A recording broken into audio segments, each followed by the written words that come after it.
Harrison is a phenomenal mother of 10 who is dedicated to becoming an entrepreneur.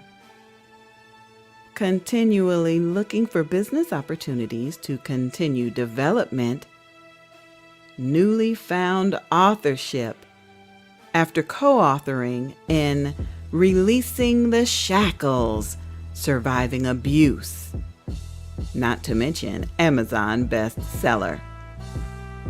In her free time, she continues to push to finish school for her RNs, which brought about the idea for her nurses and doctor scrub line. Pushing through all struggles and overcoming so many obstacles in life, she's continually motivated to want more and do more. Focused, motivated, and ambitious all describe this supermom. With over 11 years in the customer service and retail field, she is continually building and expanding on connections. In her free time, she loves being involved in her community. She is a member of the NAACP, where she hopes her voice will help bring change. Motivated to always reach and set more goals, she's looking forward to see what 2023 will bring. Sky Harrison, a co-author in the anthology Injustice, Volume 1. Empowered by F.R.E.S.H. Audiobook produced by Angie B. Productions and narrated by me, the Queen Bee, Angie B.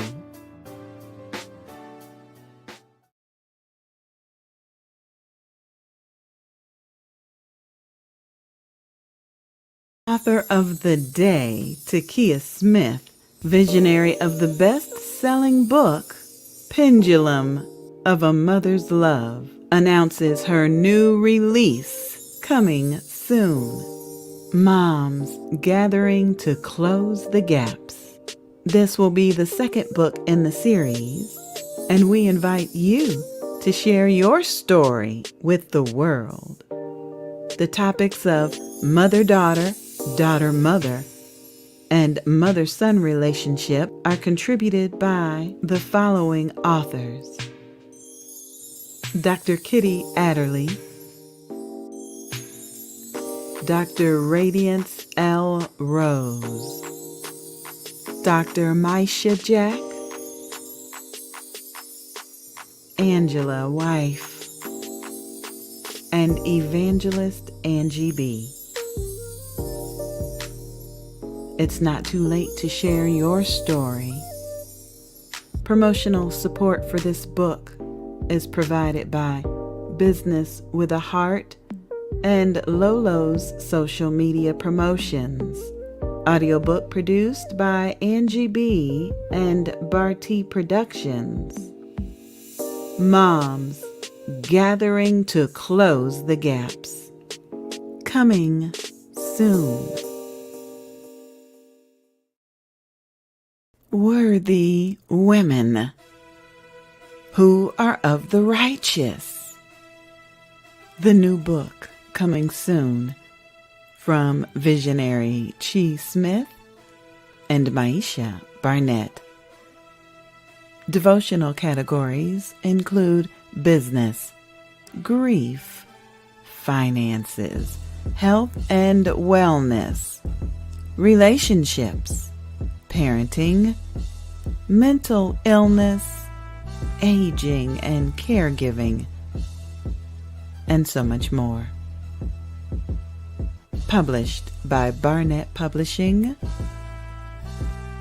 featuring stories from Sister Sheree Jenkins, Sister Iris Wright, Sister Monique Pompey, Sister Jacqueline Rosier, Sister Sherelle Palmer, and Sister Erica Peterson. Worthy women who are of the righteous. Devotional coming soon. Audiobook produced by Angie B. Productions and narrated by me, the Queen Bee, Evangelist Angie B.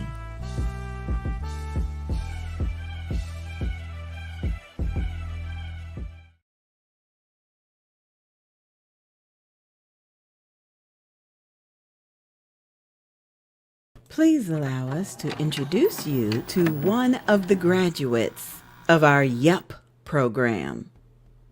Hi, I'm Sandra B. I live in Michigan. And yep, I'm an author. YUP, Youth Entrepreneur Author Program. Our goal is to initiate literacy in students and lead them to entrepreneurship through authorship.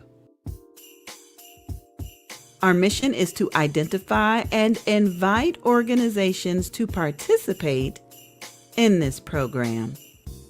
Students participate in virtual writing workshops where they are encouraged to write their stories and provide reviews of stories read. We ask you to support our youth. For a donation of only $50, your company or organization will be mentioned as a youth supporter in the next audiobook.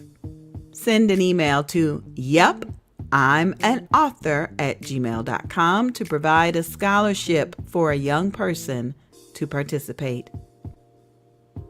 Yep, I'm an author. Proceeds are accepted and disbursed by Angie B. Productions.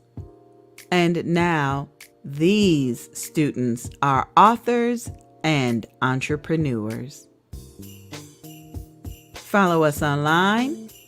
Just search for Yup, I'm an Author on Facebook. Use the hashtag Yup, I'm an Author. Or call 407-914-6519. That's 407-914-6519 for more information. This program is sponsored in part by Angie B. and Barty Productions. Yep, I'm an author. I love the new website, Thank you. Thank you. freshbookfestival.com. Thank you. That is exciting. And I know we can Mhm. find you on Facebook now. There's a Facebook page for the Yes. Fresh Community Mhm. Festival, Mhm. the film Mhm. festival, and the Mhm. book festival. Right. And I know we started a hashtag Fresh Book Festival. Right. So that's good. But where do you see the Fresh Book Festival going later this year after this weekend? Well, we're going to go to MLK in DeLand. It is Woohoo! on the 21st at Earl Brown Park. We don't have all the particulars yet. I think they're still kind of hashing out how that's going to go, but it will be on MLK Day. I do believe we set up last year about 8 o'clock I or think 9 so. o'clock, Yeah, right? that's what I remember. And we'll be there until 3. Hmm. I do understand that, and please come out. It should be, there'll be dancing and singing and children, and it should be very nice. Earl Brown Park is on the corner of Alabama and Beardsford in the lovely city of DeLand. We do want to do some more workshops during the year. Well, literacy is a legacy, so we have to leave it for everybody, right? It's up to us to leave it behind. And if we don't write our own story, it becomes somebody else's story, his story. So I think that if you want to write and leave the word behind, it's like a blueprint, right? So we have to learn how to write our own stories. No matter what it's about, whether it's personal, whether it's horror stories, whether it's romance, fiction, we have to write those stories so that we will read those stories. to bring. I want to do that workshop on trademarks, copyrights, and patents, because people forget that this book that you write is 70 years in the Library of Congress. So if you're not here, you have to protect your assets. Correct. And where You it's know, going.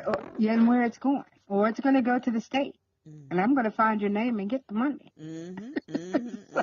You know, somebody's going to get the money, and you want to direct where your legacy goes.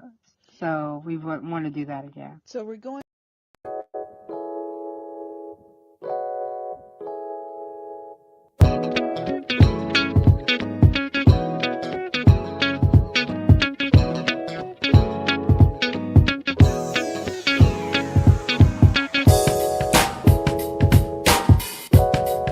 Hi, I'm Laretha with Angie B. and DeBarty Productions. We're here at the 12th Annual F.R.E.S.H Film Festival. We're at Embry-Riddle University, and here is an author, an entrepreneur. Oh my gosh, she just does a little bit of everything. Hi, Regina. Hi, Laretha. How are you? I'm fantastic. So tell our audience a little bit about who you are. My name is Regina Nunnally, better known as the Preacher Kid Sensation, PK. Sensation for short. If you follow me on Instagram, The Mental Wealth Builder, I believe in bringing value to the marketplace of your mind, because a renewed mind creates a renewed lifestyle, and I'm allergic to ignorance. She really is allergic to ignorance because she is an attorney, and she also reads and is an avid reader. So what do you think about the reading revolution? That's Donna's theme for this year. Well, I believe I think that's timely because of what's going on, the climate going on in our country right now with literacy, period. And so my belief is that if you're allergic to ignorance, you need to read a book. You really do read a book. Now, is this your very first film festival? No, it's not. It's not. I was here, this is my third one, and I'm excited about it. Exactly, and so am I. We want to thank you so much for joining us, Regina. Thank you so much. You look lovely. Thank you. Appreciate it. God bless you. God bless you. And this is Laretha. I'm with Angie B. and DeBarty Productions. We'll be right back. Hi, I'm Laretha with Angie B. and DeBarty Productions. We're here at Embry-Riddle Aeronautical University. We're kicking off the F.R.E.S.H Film Festival. I wanted to make sure you heard that. It's a F.R.E.S.H Film Festival, and tomorrow and Saturday we'll be at the Charles W. Cherry Senior Center. That's not correct. We'll be at the Julia T. and Charles W. Cherry Multicultural Center to kick off the 12th annual F.R.E.S.H Book Festival. But right now, I have a poet, and I'd like to introduce you to him. What's your name? My name is William Davis, and my poetic name, I go by Endless Will. Endless Will. Endless Will. Yes, ma'am. Wow, that sounds very poetic. I appreciate that. My name is William Davis.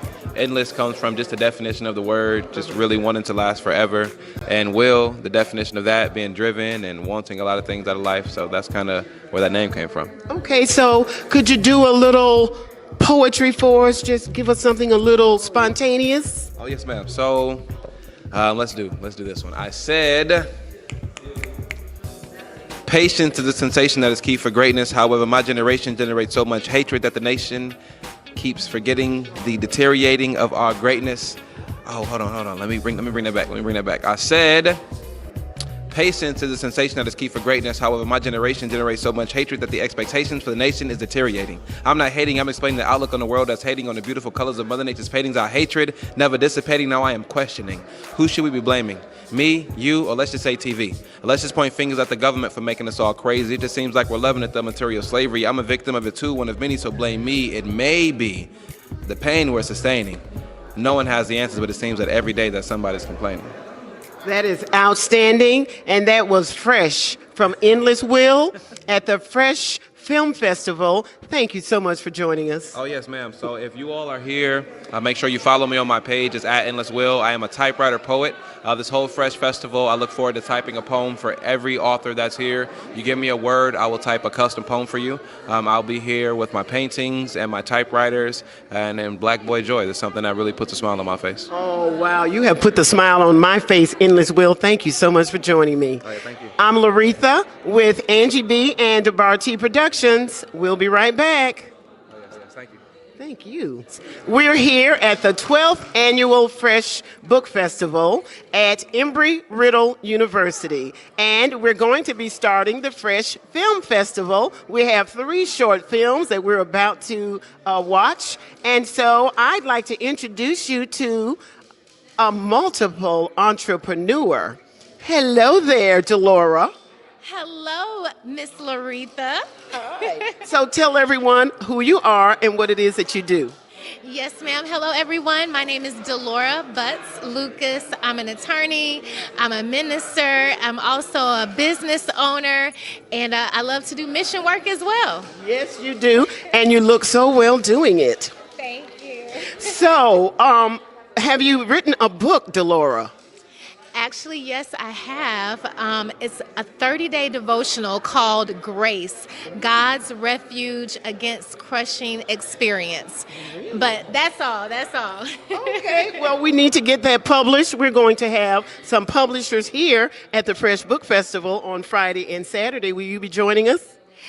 I don't know if I will be able to, but I'm going to try to come for a part of the time on Friday. That'll be great. Yes. Thank you so much for joining us. It's a pleasure to see you as always. So great to be here. I'm excited about the film festival. I came as a fan to support Mr. Lynn Thompson and his film, so I'm super excited to see that. Mr. Lynn Thompson, our State Farm man.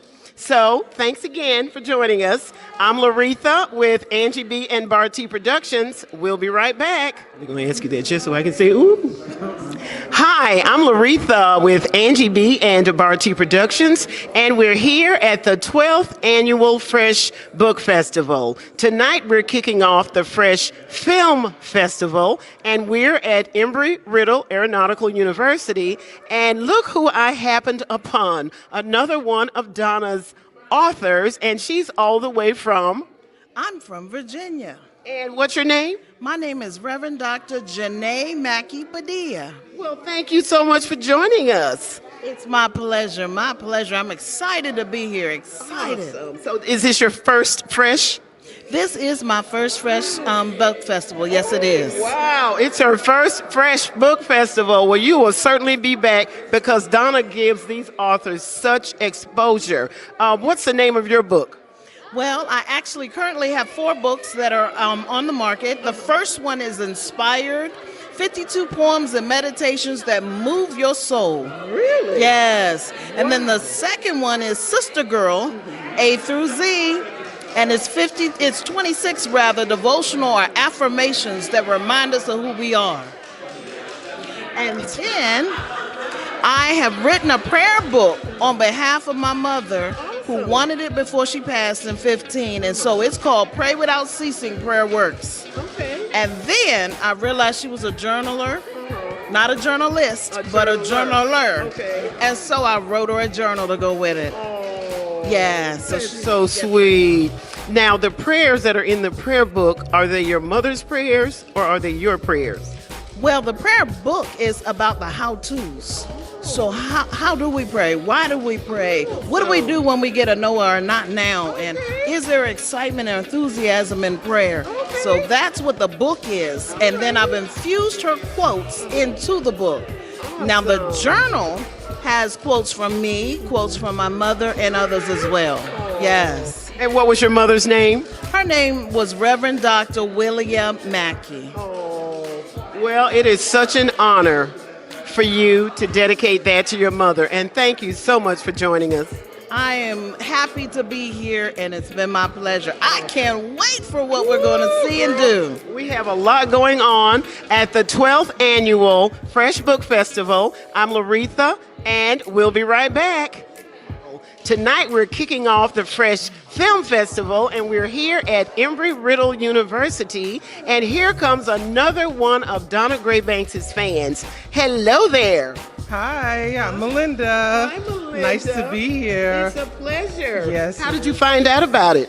I know Donna. I've been to a few of the book festivals, and I love the film festival part of it even more. It's so exciting, isn't it? It is. I'm just so excited because they're black. Oh, yeah. We don't often see African Americans in this field, so it's just exciting. And I love the arts. I love theater. I love film. I love books, art, and I'm so glad that Donna brings that back every year. I certainly am. Bigger and better every year. It does get bigger and better every year. So you're going to be with us Friday and Saturday? I'm not positive. I knew I could be here today, so I made sure I was here today. Oh, well, we appreciate that very much. Thank you so much for joining us. Thank you. And we'll see you soon. Thank you so much. We're here today to celebrate the 12th annual F.R.E.S.H Book Festival.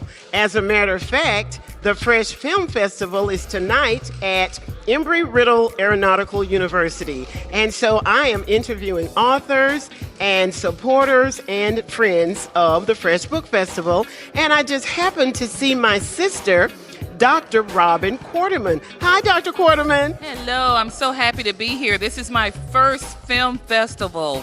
Awesome. We're happy that you're here as well. So, do you have something historic to share? Are you not the first African American female Dentist in Volusia County. Woohoo! Yes, I am. Very proud. 33 years. Did you hear that? 33 years, my sister has been a dentist here in Daytona Beach, Florida. As a matter of fact, we're a legacy family from Orlando. Dr. William Monroe Wells was the first African American physician in Orlando. So, how about that? Thank you so much. That. I'm just hoping that tonight will make up for all of the film festivals that I have missed in the past. I'm so sad, and I would like to see them all on one CD. Well, the director and the producer are here, so that very well may be possible. We'd like to thank you so much for joining us, Dr. Quarterman. I'm so happy to be here. Thank you so much. I'm Laretha with Angie B. and Barty Productions, and we'll be right back here. And I just happened to find this lovely woman. Hello, what's your name? Hi, my name is Sharon. Hi, Sharon. And this is my first time, so I'm very excited. Yay! This is Sharon's first time at the F.R.E.S.H Film Festival, and you're going to be participating, or you're going to stop by the F.R.E.S.H Film Festival tomorrow and Saturday? Yes, I am. That is fantastic. Now, how did you hear about us? Through Linda. Linda Epps. She is just on track with everything that's going on in this community. That's a wonderful thing. Thank you so much. You're going to be so excited because Donna has 40 authors this year.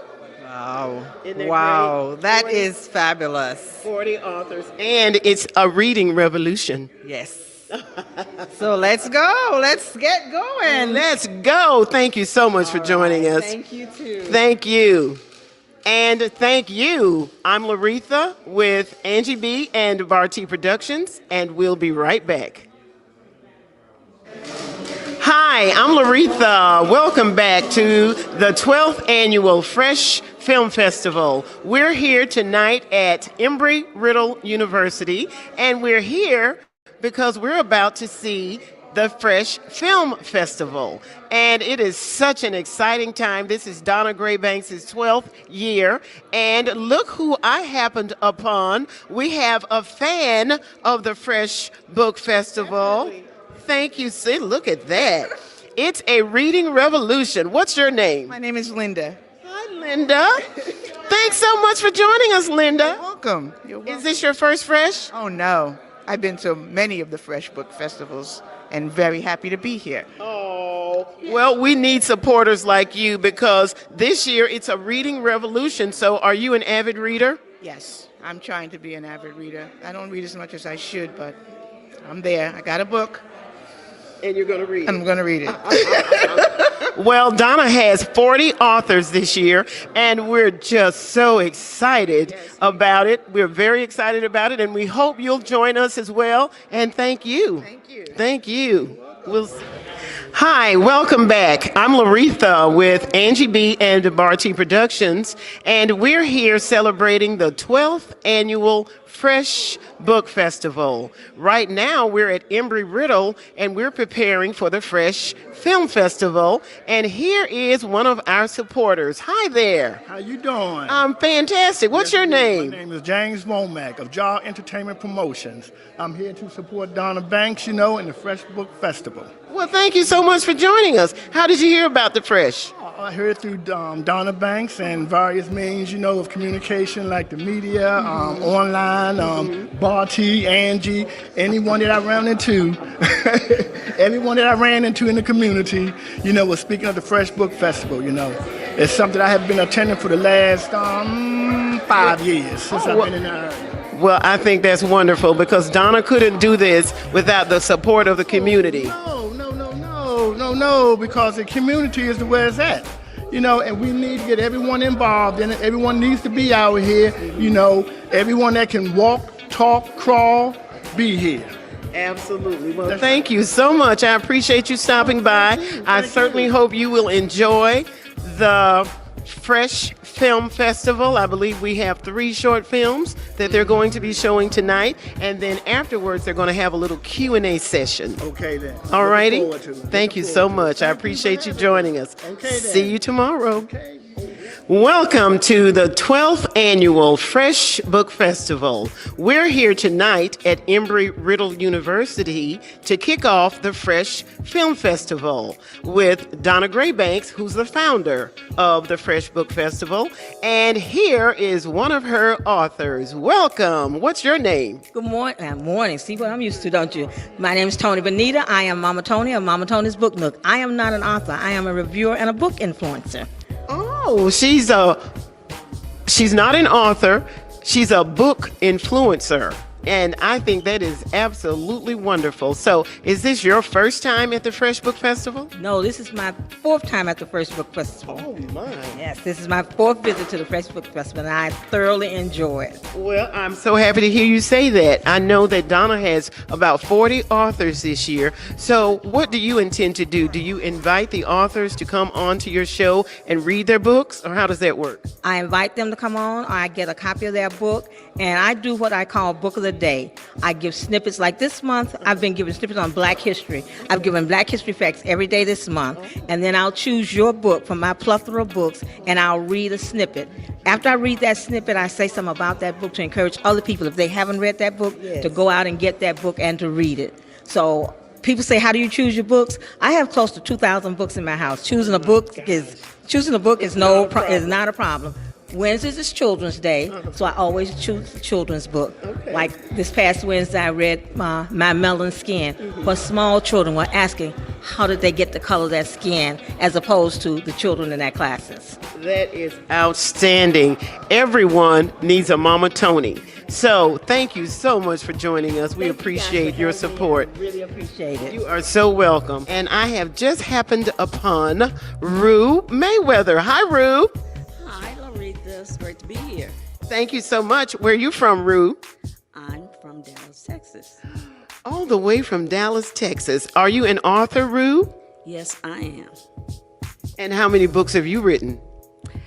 I've written and collaborated on about 8 books.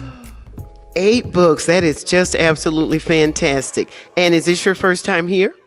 Yes, it is. Okay. Yes. COVID came last year and wouldn't release me. Well, we really thank you for coming, Rue. We're looking forward to hearing all about your books tomorrow at the F.R.E.S.H Book Festival. So thank you so much for joining us. So, Rue, which one of your books are you highlighting this year? Something about a recipe I heard. Right. Thank you.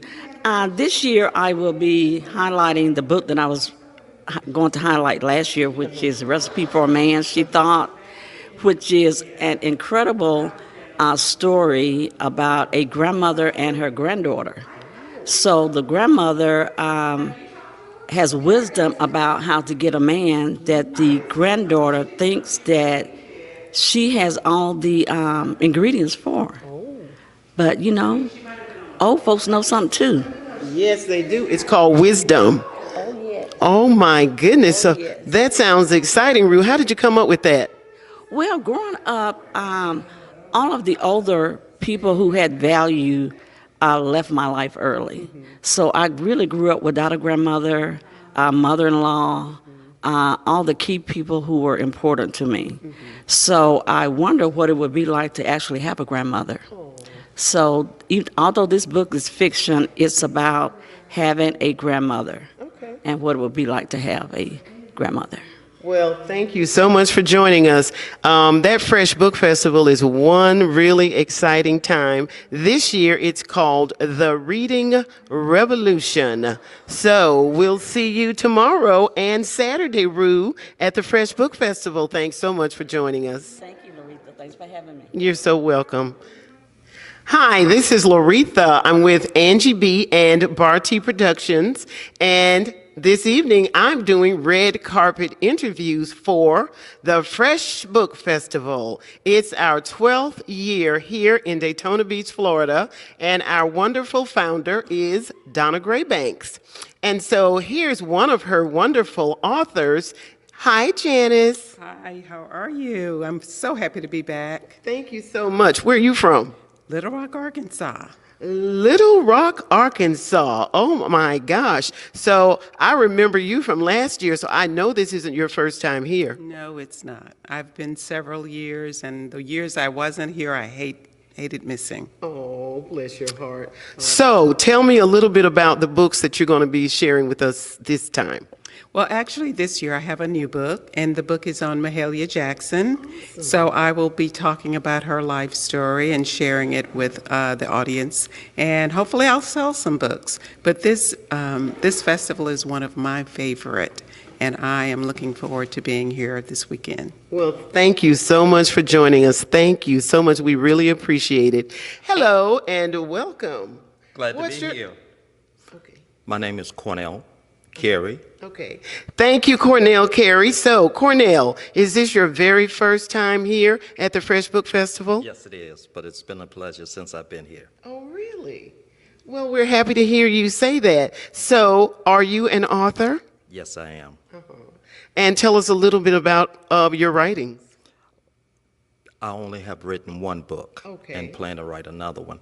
But this book is Grief Through His Eyes. It's a perspective of a black man sharing his grief.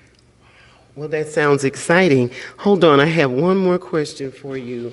How in the world did you hear about the F.R.E.S.H Book Festival?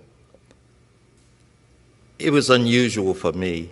I saw it in the email, and I was very interested to get more exposure with the book as well as what I need. And it came through email, and I stepped on it. Okay, well, we appreciate that. Is this your, okay, I already asked you that question. And can you tell us just a little bit more about the book? You said it's focusing on grief from a male perspective. Yes, it is. My experience with grief has been many, but this particular topic was about the death of my father. But prior to his death, I had grief because there was no relationship over the many years with him. But you still experienced the grief. Right. Well, we thank you so much for joining us. That is a very imperative topic for men because men don't often show emotions, especially when it comes to grief. So thank you and welcome. You're going to have a wonderful time this weekend at the 12th Annual F.R.E.S.H Book Festival. Hi, I'm Laretha with Angie B. and Barty Productions, and we're just about to wrap up our red carpet interviews here at Embry-Riddle Aeronautical University. We're here to kick off the F.R.E.S.H Film Festival, and look who I happened upon. It's Jenny Nazak. Hi, Jenny. Hey, Laretha. How are you doing? I'm fantastic. So what brought you here? Films and beautiful people. And tell us a little bit about what you do, because you're an author and an entrepreneur, and you're just into so many things. I educate people about the environment but not in a scoldy way, like in a way that brings their own self-interest into the picture. Like how to save money, how to make our lives more abundant, how to have more beauty and have more freedom by reducing our eco-footprint. That sounds fabulous. I am so interested in that, and I'd like to spend a little more time with you so that I can become a little more learned about that as well. Thank you so much, Jenny, and I know you're participating at the Fresh Book Festival, so we'll see you there. See you there. I'm excited. Thank you, darling. Thank you. Hi, I'm Laretha with Angie B and Bar T Productions, and we're here celebrating the 12th annual Fresh Book Festival. Tonight at Embry-Riddle Aeronautical University, we're going to see the Fresh Film Festival. We have several short films, and here is the founder of the Fresh Book Festival, Donna Graybanks. Hi, Donna. Good. Thank you very much for being here. It's been a long 2 months into the year, and I appreciate you guys for everything you do. 10 years you've been with me, and I can't, there's nothing I can say. Not enough money I can pay you, but thank you so much for being here. And yeah, we're so excited. So we're giving 3 films today. Filmmakers are Lamont Gant, Marlon Mikulski is a screenplay writer, and Lynn Thompson is the story writer for the third one. Right. And we're looking at all perspectives. The Love, what's the name of the Love movie? No Time for Love. It's perception, how we perceive people, right? The second one is the Kenny Washington story. Yes, the football player. Diversity in the NFL. And the third one is Ladies Night 2017, and it shows black women in outer space, which I think is... Imagine that, black women in outer space. Going to be in outer space. I mean... The only one we have to look at is Lahora, right? Yes. Lieutenant Lahora. That's right. There's been no other one. But she's a perfect role model. She's a perfect role model. But there needs to be more than one. Of course. There needs to be more than one. And so these 4 ladies are, the sister girls in outer space. Yes. So we're really happy about that. And tomorrow's going to be great. We have the Palm Terrace Elementary School coming to perform. Whitney Houston will be there. Well, allegedly. Allegedly. It's just going to be a nice Wonderful. Event. So how did you come up with the reading revolution, Donna? You're so clever with these titles. I was standing in the t-shirt store, and I said, what would make it better? What are we looking for to do? And we want it to be a reading. It comes from here. I can't call it, right? It's divinely given, all this crazy stuff, right? Perfectly. Yeah. Well, you wear it well, my dear, and we thank you. We're so proud of you, and thank you so much. We're so excited. It's the 12th annual Fresh Book Festival. Woohoo! 12 years. I'm Laretha, and Donna Graybanks. She's Donna Graybanks, and we're with Angie B and Bar T Productions, and we'll be right back. Thank you, Donna. Hello, and welcome to the 12th annual Fresh Book Festival. Today we're celebrating the Fresh Film Festival, and we're here at Embry-Riddle Aeronautical University at the Willie Miller Instructional Center. And do I have a surprise for you? We have Lamont Gant. Lamar Gant. Lamont, L-A-M-O-N-T. Lamont Gant and Marlon Mikulski. Marlon Mikulski. And I believe these two are... I'm the director. And? I'm the writer. A director and a writer. Imagine that. And so tell us just a little bit about how you two came to be collaborators. Wow. Got to keep that story short. Keep it short. Marlon's an author. I was designing book covers with him. Okay. And that kind of snowballed into glorified slideshows. Okay. And those slideshows turned into little short videos with actors in them, but no words. Okay. And it got good to me. I wanted to take it to another level, so I was like, Marlon, you got a book we can make a film with. And Use Temporary Happiness came up. Right. And a great book about 4 young ladies, and we went out on a chance. I did it to see if I could do it. Okay. So we pulled our resources together, and we made this film. And this film went to a festival in New York, the October Music and Film Fest. And I was like, Marlon, I think we got something here, man. Let's experiment a little bit. So we did 2 more short films, and one of those films made it on a TV show. It was on NBC, CBS, Fox. African American short films. African American short films. Oh, awesome. Yeah, so we heard from the viewers, and they said they had real nice things to say.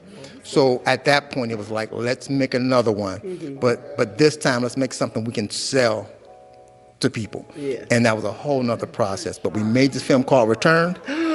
We put it out there, and we ended up getting a deal with Sony Pictures Home Entertainment. Awesome. And it really took us to the next level. So my little trailer had like a couple hundred views, went to like 80,000 in a week. So it was like, yeah. That is outstanding. Congratulations. Tell us a little bit about Returned. Oh, no, Return is basically Lamont's brainchild. We wanted to do something that was a little outside the box, and so we decided to go the science fiction route. And Return is basically about a young man who we wanted to have something mysterious happen. And it was kind of loosely based on the Malaysian flight that disappeared back in 2014. Okay. And the premise was, what if one person came back? What would be that story? What would be his story? Okay. And so we kind of went the route of maybe aliens happened to him. So that's basically what the story is about, this young man coming back after being away for years and not aging and just being back in the world and what that story is. Well, I happen to have seen Returned at last year's F.R.E.S.H Film Festival, and I was shocked and amazed. I mean, I had absolutely no idea that an African American director or two could come up with a film that was so engaging. It was just very, very enjoyable. So you're going to be showing us 3 short films. Oh, we're going to see 2. Which 2? We're going to do No Time for Love, Okay. Which is the film I told you about that made it on to African American short films nationally. No Showing you Time got that. for Love, okay. And I'm showing you a film called Ladies Night 2077, a future film about some young ladies who go out in the future and what that's like or what that could be like. Yeah, a typical night out. Typical night out. So tell me, what's your latest book? Oh, my latest book. My latest book is about to come out next month. Okay. It's called If I Was Your Girlfriend. It's a in the vein of Waiting to Exhale a little bit, but it's about 4 young African American women living in Atlanta, dealing with love, relationship, and family, and their friendship together. So that will be coming out on March 28th of March. Yeah, March Of this year. Of this year. If I Were Your Girlfriend. Oh, if I were your girlfriend, Marlon. You can be.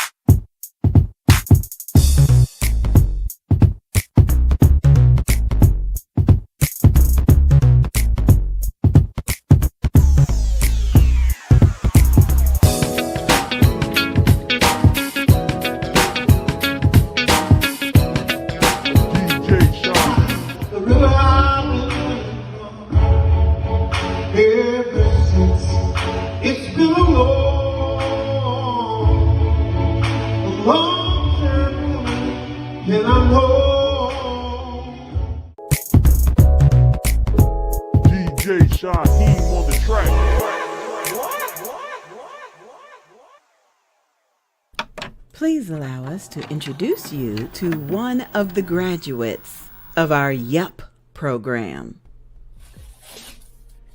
Hi, my name is Jalen. I live in Michigan, and yep, I'm an author. YUP, Youth Entrepreneur Author Program. Our goal is to initiate literacy in students and lead them to entrepreneurship through authorship. Our mission is to identify and invite organizations to participate in this program. Students participate in virtual writing workshops where they are encouraged to write their stories and provide reviews of stories read. we ask you to support our youth. For a donation of only $50, your company or organization will be mentioned as a youth supporter in the next audiobook. Send an email to yup.I'mAnAuthor@gmail.com to provide a scholarship for a young person to participate. Yup, I'm an author. Proceeds are accepted and disbursed by Angie B. Productions. And now, these students are authors and entrepreneurs. Follow us online. Just search for Yup, I'm an Author on Facebook. Use the hashtag Yup, I'm an Author.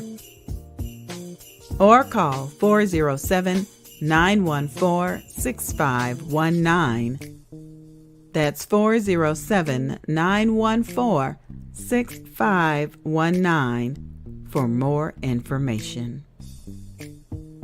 This program is sponsored in part by Angie B. and Barty Productions.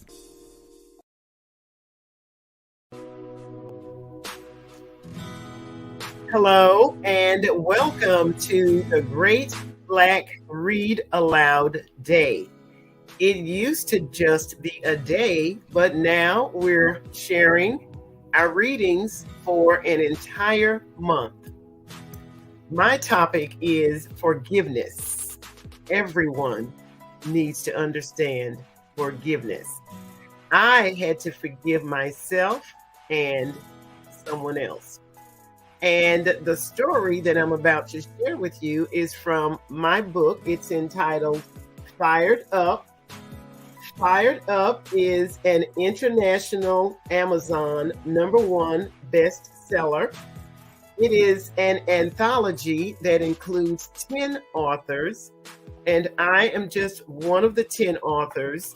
These are our breakthrough stories. And so my breakthrough story is entitled How I Overcame My Guilt and Shame as a Survivor. And let's start. Once upon a time, I was purer than the driven snow. I was raped as a preteen. And when someone touches your body without your permission, you are humiliated and offended.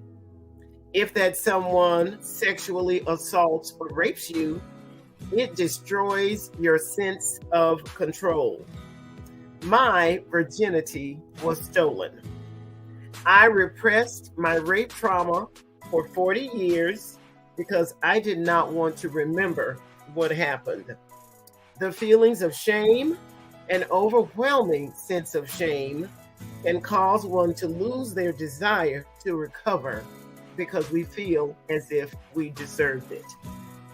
You may read the rest of my story along with the other 9 co-authors of Fired Up by purchasing it from my website, which is www.volusiabusinesswomen.com. I'd like to thank you for joining me on the Great Black Read Aloud Day, which is actually a month. Thank you.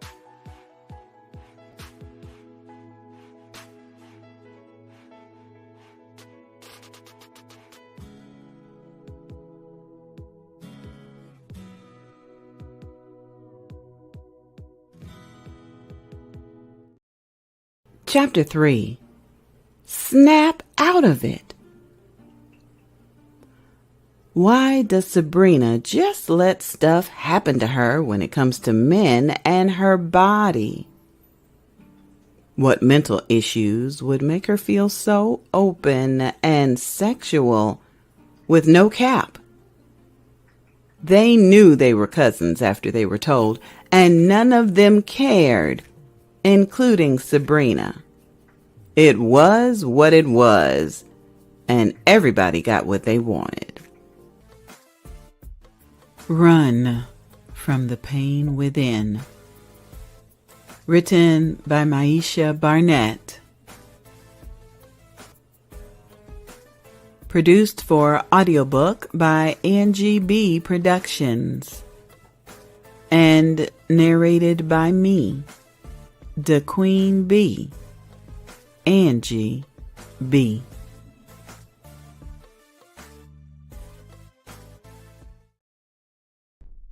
Attention, please. You are cordially invited to attend a virtual book fair event, Books and Besties, introducing the world to our books and our businesses. Join us Sunday, April 2nd, 2023, beginning at 4:00 p.m. Eastern Standard Time, and meet the visionaries and co-authors of the newest anthology, Worthy Women. Presented by Volusia Business Women and Angie B. Productions, this virtual book fair event introduces the world to our books and our businesses. Search for Books and Besties on Facebook and YouTube. Advertising is available during this show. Send an email to volusiabusinesswomen@gmail.com for advertising and guest feature opportunities. Join us for a virtual book fair event featuring the 11 women in the new anthology, Worthy Women. Promotional consideration for this broadcast is provided by Lolo's Social Butterfly and Business with a Heart. Production provided by Angie B. Productions. Special edition. Meet the visionaries and co-authors of the newest anthology, Worthy Women. Hey, the name's Adam. I'm a freelance graphic designer who goes under the moniker Eye-Catching Designs. From flyers to logos to even websites. I got you. I specialize in being adaptable to anything you need. If you got a project or an idea, you can get in contact with me through my website, eyecatchingdesign.art. You can also see plenty of examples of my work there too. Let's work together. Did you grow up in a church that offered testimony time? It was generally a 30-minute session before service began where congregants could stand up and share something good that happened to them during the past week. Well, this audiobook is all about testimonies, medical survival stories, car accidents, a lack of faith, and more. Stories from people just like you that found themselves wondering, am I going to die?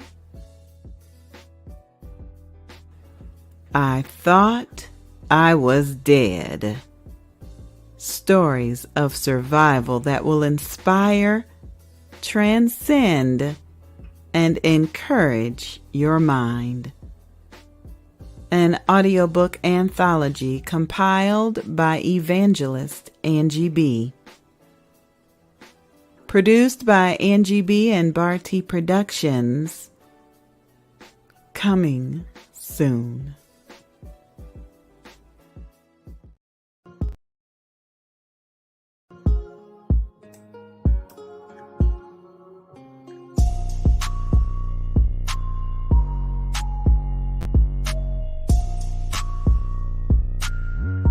Hey everybody, it's me, the Queen Bee, Evangelist Angie B, and I am here again representing the International Great Black Read Aloud Day.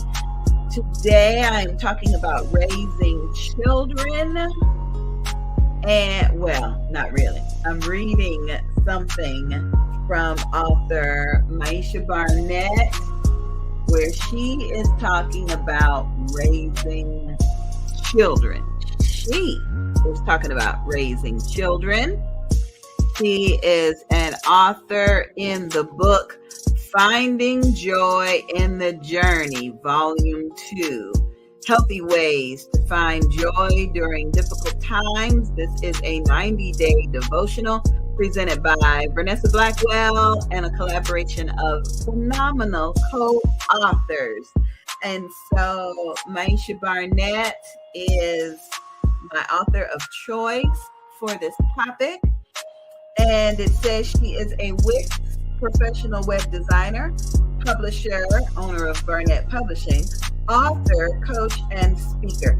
She strives to help people in all areas of life as she continues to grow. And I am excited about reading a portion of her contribution in this anthology. Okay?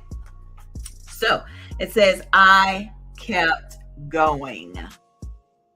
Now, faith is the assurance of things hoped for, the conviction of things not seen. That is in Hebrews chapter 11, verse 1 in the English Standard Version of the Bible. Oh, she also has one of my other favorites. Be still and know that I am God. I will be exalted among the nations. I will be exalted in the earth. That comes from Psalm 46, verse 10 in the New King James Version of the Bible. She begins by saying, mostly for everything I have been through, faith and action helped me get through it. The title of this book is perfect for me because in the many dark nights and days I had to find joy. One of the most important things I will share with you is, do you know the feeling of not having all your children with you as a mother? If you do, I feel your pain, your tears, your sorrow, your journey through it. If you do not, it is indescribable. I had to make decisions in my life under circumstances for them to be stable while I was not. My daughter has been with her father, and he won the physical custody battle in 2019 based upon my circumstances at the time.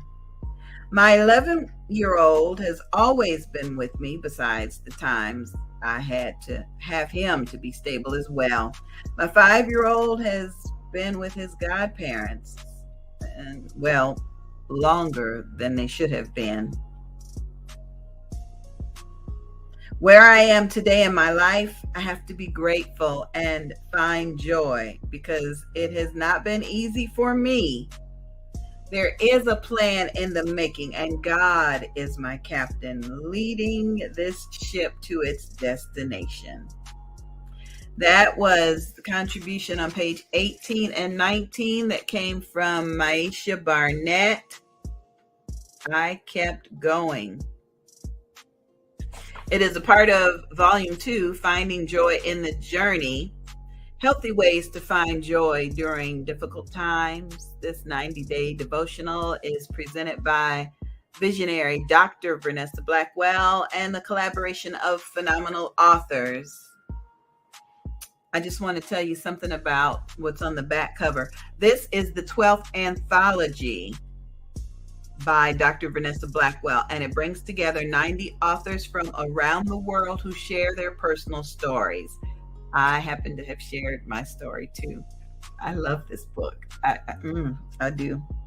Through these stories, each author demonstrates that while education, money, and professional achievement can certainly play a role, true joy goes deeper than material possessions and accomplishments. Each journey is unique. No two people's journeys will be exactly alike, but we can learn from each other. Get ready to laugh and cry, and sometimes all on the same page. You can get your copy of this book. I'll autograph it. You can get it off my website, thequeenbee.com. If you'd like to get the co-authors to autograph this book, just get in touch with me and I will tell you how to reach out to them, especially Dr. Vanessa Blackwell. She is a published #1 best-selling author, speaker, grief and joy restoration coach.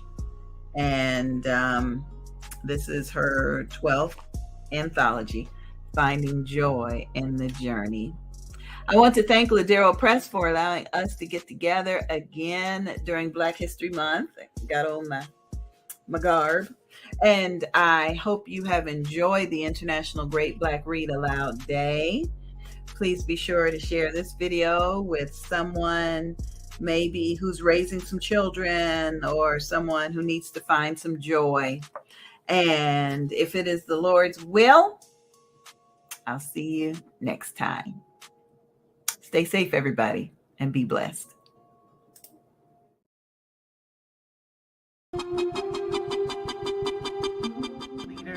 God, we thank you for each and every gift that's represented in this room, the words and the power that they hold within these pages in the hearts of these, your people. We thank you for each and every author, every performer, each and every person that had a part in bringing this festival together. Lord God, we pray that it will be a blessing to the community, to each and every person that comes through these doors. Lord, we thank you for creativity and literacy and all of the gifts that you shared through those words. We give you all the praise in Jesus' name, amen. God has put in their lives. Are you thankful for the Fresh Book Festival? Well, I'm going to take you all the way back to the 70s, if you don't mind. You might remember this song.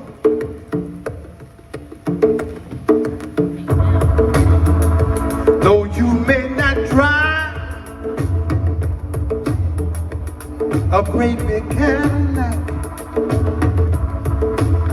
against the white walls,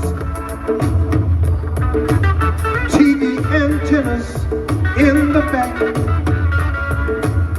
You may not have a car at all, but remember, brothers and sisters, you can still stand tall. Just be thankful of what you got. Just be thankful of what you got. Just be thankful of what you got. This is my background singing. I know you remember this song. Against the white walls, TV antennas in the back. Who had that type of car? That was a player car back then. Just be thankful for what you got. Although you may not have a great big Cadillac, just be thankful of what you got. I know you want to get on your knees sometimes at night. Thank God. And say, God, I am thankful for what I've got. Thank you. Just be thankful.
I'm Laretha with Angie B and Barty Productions.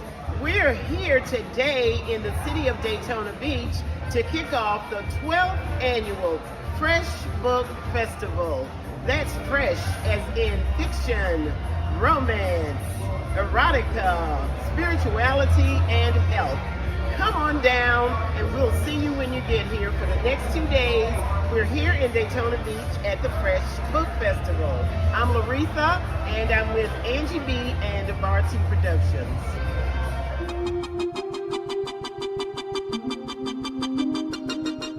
DJ Sean. Hi, I'm Laretha with Angie B and Barty Productions, and I'm here in the city of Daytona Beach with the 12th annual F.R.E.S.H Book Festival. And I have just invited one of Donna Graybanks' authors, and her name is... Hi, Dr. Ruth Baskerville. Delighted to be here. Dr. Ruth Baskerville, we're delighted that you're here. Are you an author, a publisher, an entrepreneur, an editor, or what exactly? Well, actually, I'm a retired educator, 46 years, and I'm a ghostwriter with 67 published authors so far, but I'm an author of 3 books. Awesome. And it's not going to work. Well, We'll have to start. I think we're going to have to. It's okay. She'll edit it. His wife will edit it out. It's a lot of... Oh, gosh, I've messed up. It's okay. Let me ask you again. All right. Hi, look who's here. It's Dr. Ruth. Hello. It's so good to be here at the F.R.E.S.H Book Festival. So I'm happy. Well, we're happy that you're here. So tell me this. Are you an author, an entrepreneur, an editor, or what exactly is it? I am a retired educator, 46 years, and I'm an author of 3 books, but I'm also a ghostwriter, and I have 67 published authors and counting, and it's nothing but the grace of God. Absolutely. Oh, so that sounds so exciting, Dr. Ruth. Thank you. So tell me, what's this book you're displaying now? Finding Humor in Grief. You know, I was married 45 years since 19, and my husband passed pretty suddenly, and I was devastated. That was about 10 and a half years ago. So I journaled my heart, my soul on the page, and it wound up this book because humor tends to follow me all my life. And as a result of that, there were so many little places in the midst of this deep grief where there was humor. So I wrote Finding Humor in Grief, and because I was a theater minor, I used the drama faces, and I will tell you that I've gotten 2 gold medals for this book from the Authors Writers Association. Awesome. So I'm just delighted, and it really has healed a lot of people going through any kind of loss. Oh, that sounds fantastic. Is this your first year with the F.R.E.S.H Book Festival? No, but I'm so sorry that about 3 years have gone by. But I was coming every year for about 8 years, and then I missed the last 2. But I'm happy to be back. And we are happy that you joined us. Thank you so much, Dr. Ruth Baskerville. Thank you. Thank you for having me. You're quite welcome. I have been able to grab one of our authors, and I believe her name is Jackie. Hi, Jackie. Hi, Laretha. Hi. How are you? I am fantastic. Awesome. Are you happy to be here? I am so happy to be here. This is my first time here at the F.R.E.S.H Book Festival, and I am just really excited. So are you an author or a publisher? No, I am an author. I actually published my first book about 2 years ago, Milani and Friends. Okay. And it's a children's book. It's designed for young children ages 4 to 8 to help them start the process of building self-esteem and liking themselves. Awesome. Yes. That sounds fantastic. And the way to do that, the way to market your book is by attending book festivals. Absolutely. Well, yes. we're so pleased, and thank you so much for joining us, Jackie. Well, thank you for having me. You're welcome. Stay right there. Okay. Thanks, everyone. This is Laretha. I'm with Angie B and Barty Productions, and we'll be right back. Would you look at who I've just run into?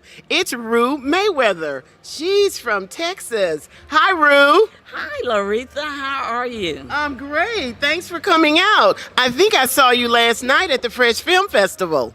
Yes, that was magnificent. It was. What was magnificent about it? Well, each of the producers and directors and each of the movies, yeah, very well written, very well scripted, just amazing. It was amazing. Yes. I was impressed as well. We had Lynn Thompson. We also had, let's see, Mark Mikulski. And, oh my gosh, the director's name has just slipped my mind. Mr. Gant? Yes, it was Mr. Gant. It was amazing. Well, I just wanted to say hello. You look absolutely lovely. I love your Wakanda Forever earrings. Yes, what an amazing movie. Very well written and directed as well. Okay. So what do you expect from the Fresh Book Festival? Well, I'm excited about meeting all of my other fellow authors and just to be here and to promote my book. The one that I didn't promote last year, A Recipe for a Man, She Thought, which is the foreword is written by Irma P. Hall, which is her foreword is written really, really well. So it really adds a nice flavor to the book. Okay. So. Very nice. Yes. Well, thank you so much for joining us. This is Laretha. I'm with Angie B. and Barty Productions, and we'll be right back. Worthy women who are of the righteous. The new book coming soon from visionary Chi Smith and Maisha Barnett.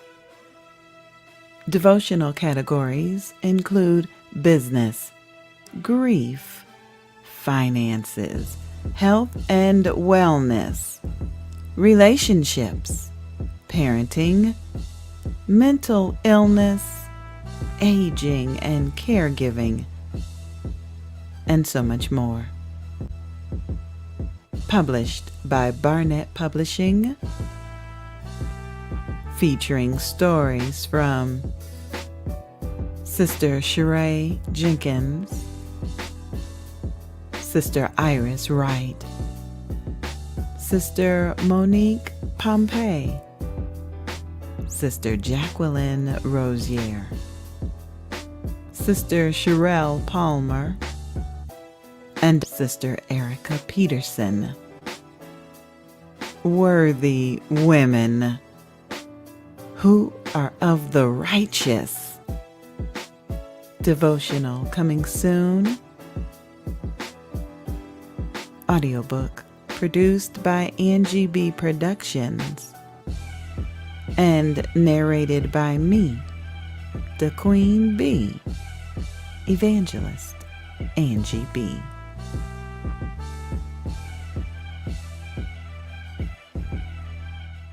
Angie B has and her husband, girl, they got multiple books. Girl, if they fall down a flight of stairs, they write a book about it. Okay. They got if their daughters get dogs, they write a book about it. You'll see. Contact us today at 407-914-6519. That's 407-914-6519. Hi, I'm Laretha with Angie B. and Barty Productions, and I'm here at the 12th Annual Fresh Book Festival here in the city of Daytona Beach. And I'm about to introduce you to F.R.E.H. F.R.E.H. is an author. Hi, F.R.E.H. Hi, how are you? I am fine. Is this your first Fresh Book Festival? It is. I'm very happy to be here. And it looks like you're an author.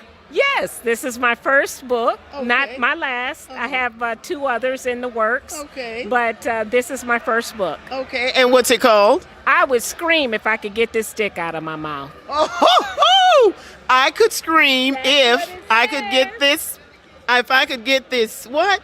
Yeah, dick. Oh, out of my mouth. Yeah. Wow. Well, that is amazing. I can't help but say I've experienced that myself.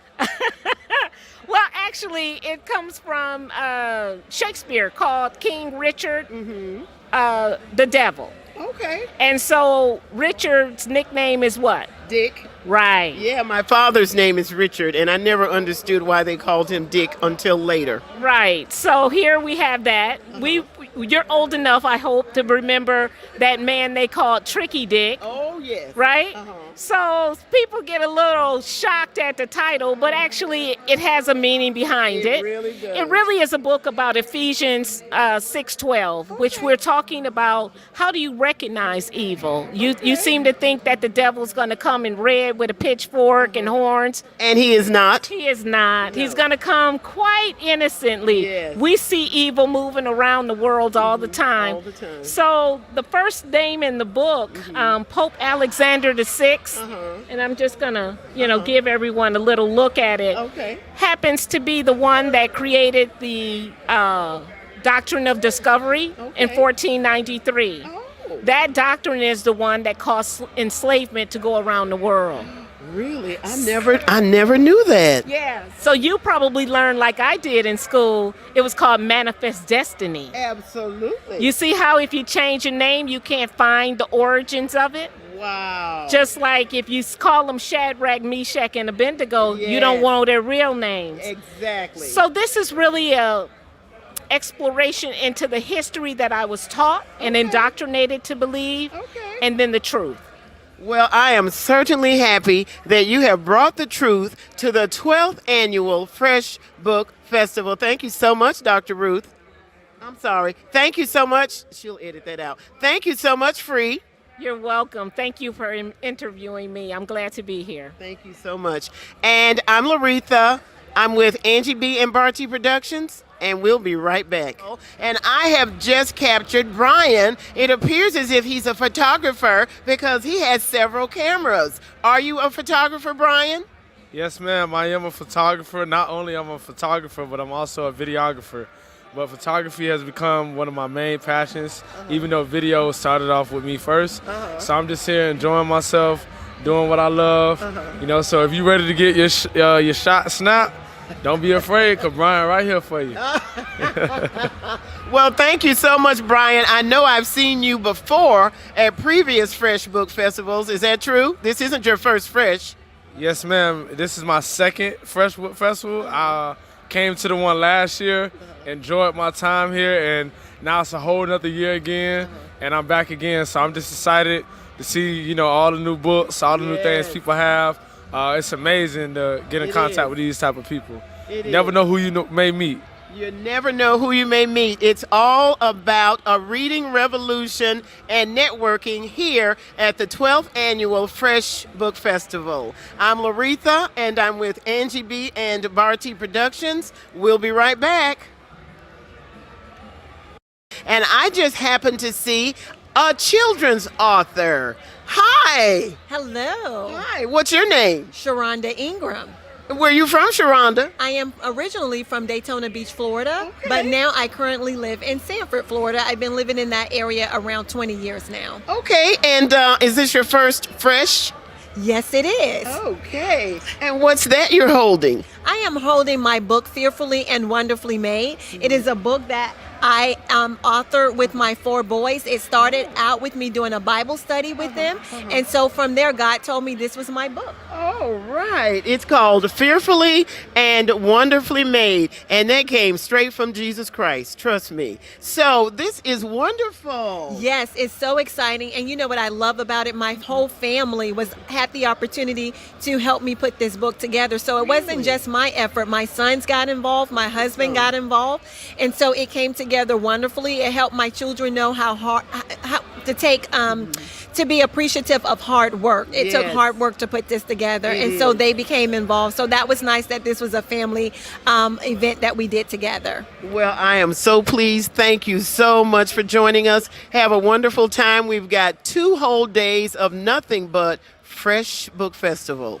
Thank you so much. I'm happy to be here. This is awesome. It has It been is. a great experience thus far. It And it's is. just starting. It's just started. So, I'm Laretha. I'm with Angie B. and Barty Productions, and we'll be right back. I'm at the 12th annual Fresh Book Festival. And these two fine gentlemen are with the Sun Chasers. I believe it's a motorcycle club located right here in the city of Daytona Beach. Hello there. Hello, dear. Hi, what's your name? My name is Cowboy, better known as Leroy Robinson. Oh, well, what's up, Cowboy? This is what's up. I'm enjoying this. You know, anything for the kids, I love to be a part of. Literacy is a legacy, and this year's theme is Literacy Renewed. So what do you think about that? What's your name? My name is Theodore Wolf. They call me Big Dog. I'm the vice president of the Sun Chasers. I've been the vice president for over 25 years. And this is something that we love getting involved with. Okay. Giving back to the community, giving back to the kids, and you know, that's our thing. Well, what exactly is it that you do when you give back to the community? Basically, we find out what needs they have, and we try to collect from the membership that we have, and we know about the community because we see them come in, and we provide meals and clothing and things like that. But today we're here to give to the kids. We want to sponsor kids, so we understand that it costs to be a part of this book fair. So we want to sponsor 50 kids. That's what we're here for. Wow, you're going to sponsor 50 kids. Yes, ma'am. Literacy is a legacy. So tell me a little bit more about what you're going to be doing during Bike Week. Well, basically, we're giving the bikers somewhere to go where they feel comfortable and safe, at, where they can have a good time, and it's all about having fun. And at the same time, we're doing fundraisers and things like that.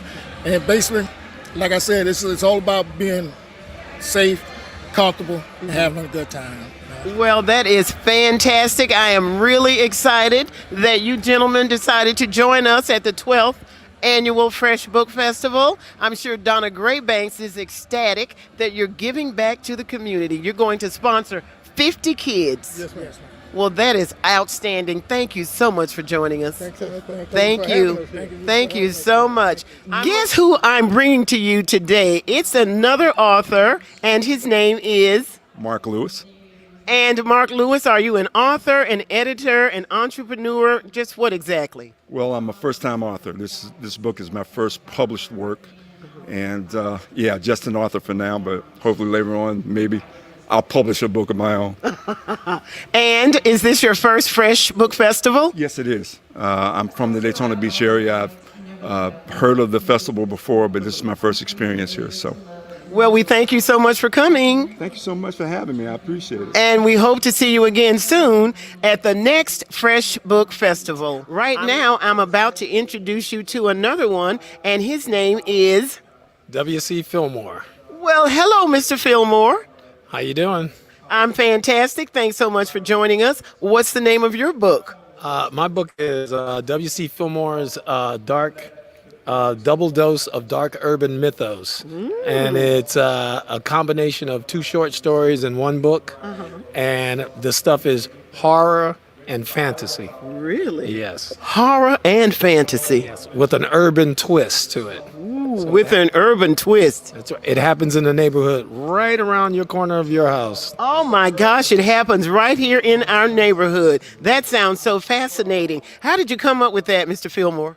Well, I did a lot of traveling, and some of the neighborhoods that I went to, you can kind of hear the same kind of spooky stories, little ghost story here, you know, maybe a monster story here or there. And I just started writing the stuff down and collecting it. And then using my imagination with what I've heard, I try to put these stories together. Okay. Yes. And is this your first Fresh Festival? Yes, this is my first time. I've come as a visitor, but this is my first time as a featured author. So, well, the key to the Fresh Book Festival is networking. It's all about networking. So make sure you do lots of that, WC. And we want to thank you so much for coming. And I want to thank you for interviewing me. You are so welcome. This Mike Sanders. Mike Sanders from Charlotte, North Carolina. Thank you so much for coming, Mike. Is this your first time at the Fresh? It is. It's my first time, but it won't be my last. Woo, it won't be his last. Well, I know you're an author, so what's the name of the book you're going to highlight? This is Dead Center. This is actually my fifth book, but it's my latest novel. So this is one I'm highlighting right now, Dead Center. Okay. And tell us a little bit about Dead Center. Well, Dead Center's it's along the lines of like I told you before, like a Mr. and Mrs. Smith, like the two assassins who didn't know that they were each other's targets. Okay. But it's African American based, so they make it a little more interesting. But it's good once you get into it. You can't stop reading it. It's Oh good. my gosh! Well, that sounds fascinating, especially the cover. Did you do the cover yourself? I did. Really? Yeah, I'm not a graphic designer, but I try. All right, but that's your piece. Okay, well, we want to thank you for coming. We hope you will come again, Mike. Definitely, I will be back. All right, and he brought his lovely wife. She just happens to be photographing us as we speak. So, hi there. I'm Laretha, and this is Angie B. and Bar T Productions. We'll be right back. Save the date, September 14th through 17th, 2023, for the 7th Annual Bold, Beautiful, and Bald Weekend Retreat for Alopecia Awareness. Our travel partner this year is Stephanie Fowler. Call her for your arrangements at 470-331-1788. The 7th Annual Bold, Beautiful, and Bald Weekend Retreat for Alopecia Awareness. Our theme this year is completion, keeping our faith over the struggle. Log on to boldbeautifulandbald.com for more information. Bold, beautiful, and bald. Did you grow up in a church that offered testimony time?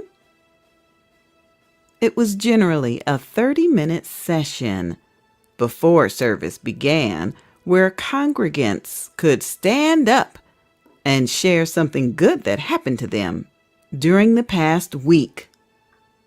Well, this audiobook is all about testimonies, medical survival stories, car accidents, a lack of faith, and more.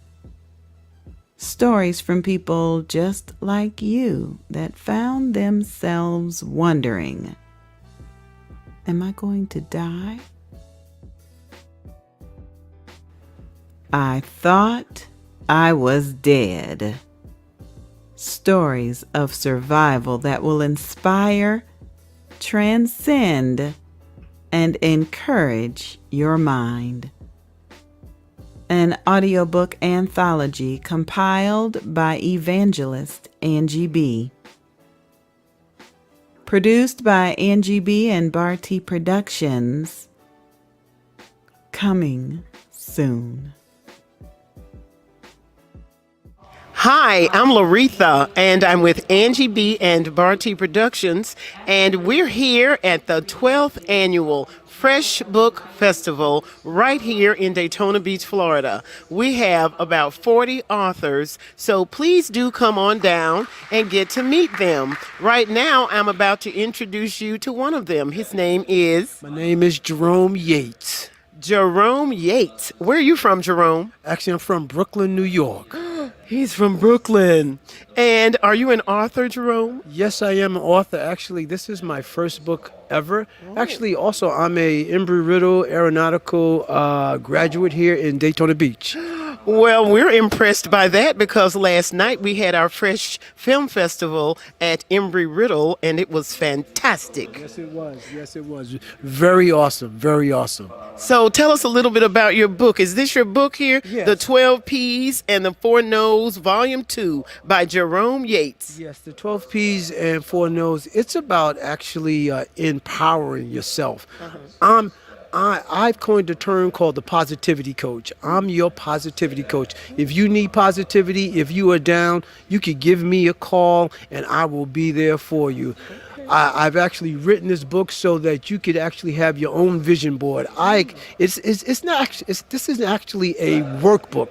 I want you to actually sit down and actually write down your vision boards, things that you are passionate about. Because when you are passionate about something, I want you to create the destiny of your choice and the lifestyle that you desire. Not me, you desire. You are the creator. So this workbook is here to help you to actually manifest your dreams, your wants, and your desires. So how can we reach you? Because, I mean, do you have a social media or a Yes, I phone do. number or email? How would someone reach you, Jerome, if they were not to make it to the Fresh Book Festival? They could get me at Jerome Yates at the 12 P's and the 4nos.com. Or actually, if you want to just give me a phone call, 937-673-1509. Jerome Yates, I always have my phone here. Remember, I'm your positivity coach, and I'm going to get you to where you want to be, but you have to decide where you want to go. Is this your first Fresh Book Festival? Yes, this is my first Fresh Book Festival, and it's been awesome. Just meeting all the authors, just the environment of African Americans and all the writers and all the authors. This is phenomenal, and for me, being my first one, it's awesome. It's Good. awesome. It's awesome. That is great. Well, we want to thank you so much for coming, Jerome, and we look forward to seeing you in 2024. Thank you very much, everybody. Get the 12 P's and the 4 No's, and you can get it at. Hi, I'm Laretha, and we're here at the 12th Annual Fresh Book Festival here in Daytona Beach, Florida. I'm interviewing authors, and we have another exciting author for you here right now, and his name is Ronald B. Davis. Ronald B. Davis. And where are you from, Ronald? I'm from Ormond Beach, Florida. He's from Ormond Beach, Florida. Imagine that. And I bet you he's an author. Yes, I am. Okay, and what's the name of your book? The name of my book, as you can see here, is Expositions. It's weekly lessons and meditations for believers. Oh, well, I just happen to be a believer, so give me a little more insight. Well, let me just read from the back of the book here. Okay. It says, these expositions have been carefully written to help readers comprehend the Bible and apply scriptures to contemporary life. All of these lessons, are some which include prayers, are faithful to believers, and biblical texts centered on the gospel of Jesus Christ. Okay. Yes, and to get the most out of these weekly teachings, readings, and meditate on lessons, you can revisit throughout the week and connect with God's Word and apply these readings to your daily life. That sounds interesting. Now, how did you become so fascinated? Have you been to seminary, or maybe you're a minister or some clergy of that type? You know, I'm actually a steward at Allen Chapel AME Church. We have a prayer line. We're on 5 days a week from 6:30 to 7. Okay. And I did daily expositions on the prayer line. And what I done was compile the exposition and put them into a book. Well, that is fascinating, and that took a lot. So, did you publish the book yourself, Ronald? Actually, my niece published the book, Millennium Publishing. Yes. Millennium Publishing? Okay, Yes. well, next time we need to get your niece to come to the Fresh Book Festival. She'll be here tomorrow. Outstanding. Well, I think that any book that helps you understand the Bible is something that we should all be interested in, because the Bible is very difficult to really grasp and understand until you develop a relationship with Jesus Christ. And that's absolutely true. And what I've done in this book is to help people. And by doing that, it's simplified. I use scriptures, and then I break the scriptures down and explain to them. Right, in layman's terms. In layman's terms. And it's blessed a lot of people, mostly young people, who have difficulty understanding the Bible, but can understand the book as they read it. That's outstanding. I love Daytona Beach, and I love the Fresh Book Festival. Here's another author, and his name is Mark Lynn. Hello, Mark Lynn. Where are you from? 2 residents, one in Ponte Vedra near Jacksonville and Kauai, Hawaii. Ooh, he's from 2 fabulous resort areas, but obviously he's had time to write. So tell us a little bit about this book. This book I wrote last year in Hawaii. It's called Awaken and Free. It's the second book in a series of 5 spiritual books I'll be doing. The first one I did a few years ago is called Spiritual Consciousness. Okay. This is the follow-up. That was a little bit more about clearing the path to becoming spiritual. This one is more about the journey of it, from a spiritual awakening, which can happen in millions of Anytime. yeah. Well, it can happen in millions of ways. You know, religious, metaphysical, so many ways to be awakened, to being highly enlightened. Not saying I'm highly enlightened, Right. but I could channel it. Like Hawaii is a magical place because the is. channels are so wide open, and I don't even know where all this information is coming as I produce these books, but it just comes out so beautifully. And I know this is my third book, and my editor has said that I finally have arrived as a writer because she Really? doesn't need to touch it much anymore. Oh, that's an So. extreme compliment. Yeah, I It might really is. might not have to pay her so much. Oh, you'll always have to pay her, Mark. Yeah. Okay, so what's the name of your other two books? The spiritual consciousness was my 1st, and I took a trip away from the pure spiritual nature of my books and did a book in 2021 on Drawn to the Middle, and I incorporated not only my psychological, philosophical, spiritual angle, I incorporated a lot of the sociological and political issues that are undermining our society. They really are. The extremes are just pulling us apart, and they get all the attention, and the majority of us are not. So the name of the book, Drawn to the Middle. Okay. And I used kind of the concept that, like Buddha, one of his big claim to fame was the middle way. Okay. And, you know, you can go back to Abraham Lincoln, you can go back. A house divided will fall. Exactly. So I'm really, there's the people in the middle are the quiet ones. The extreme get all the attention. Right. So I actually, the book I'm doing this year is a follow-up to that one. It's called Apolitical. Okay. The soullessness of our political system. The system we have set up, and apolitical is a confusing word. It's kind of like atypical. It is a little confusing. It means non-political or politically neutral. And since it's hard to align with such extreme political components, it's more like kind of an anti-Republican, anti-Democrat book, where there's a lot of anti-Republican books, a lot of anti-Democrat books. Absolutely. But why not go after both of them? Yes. So that's the mission there, is to loosen up the power that they have and create some competition from the center.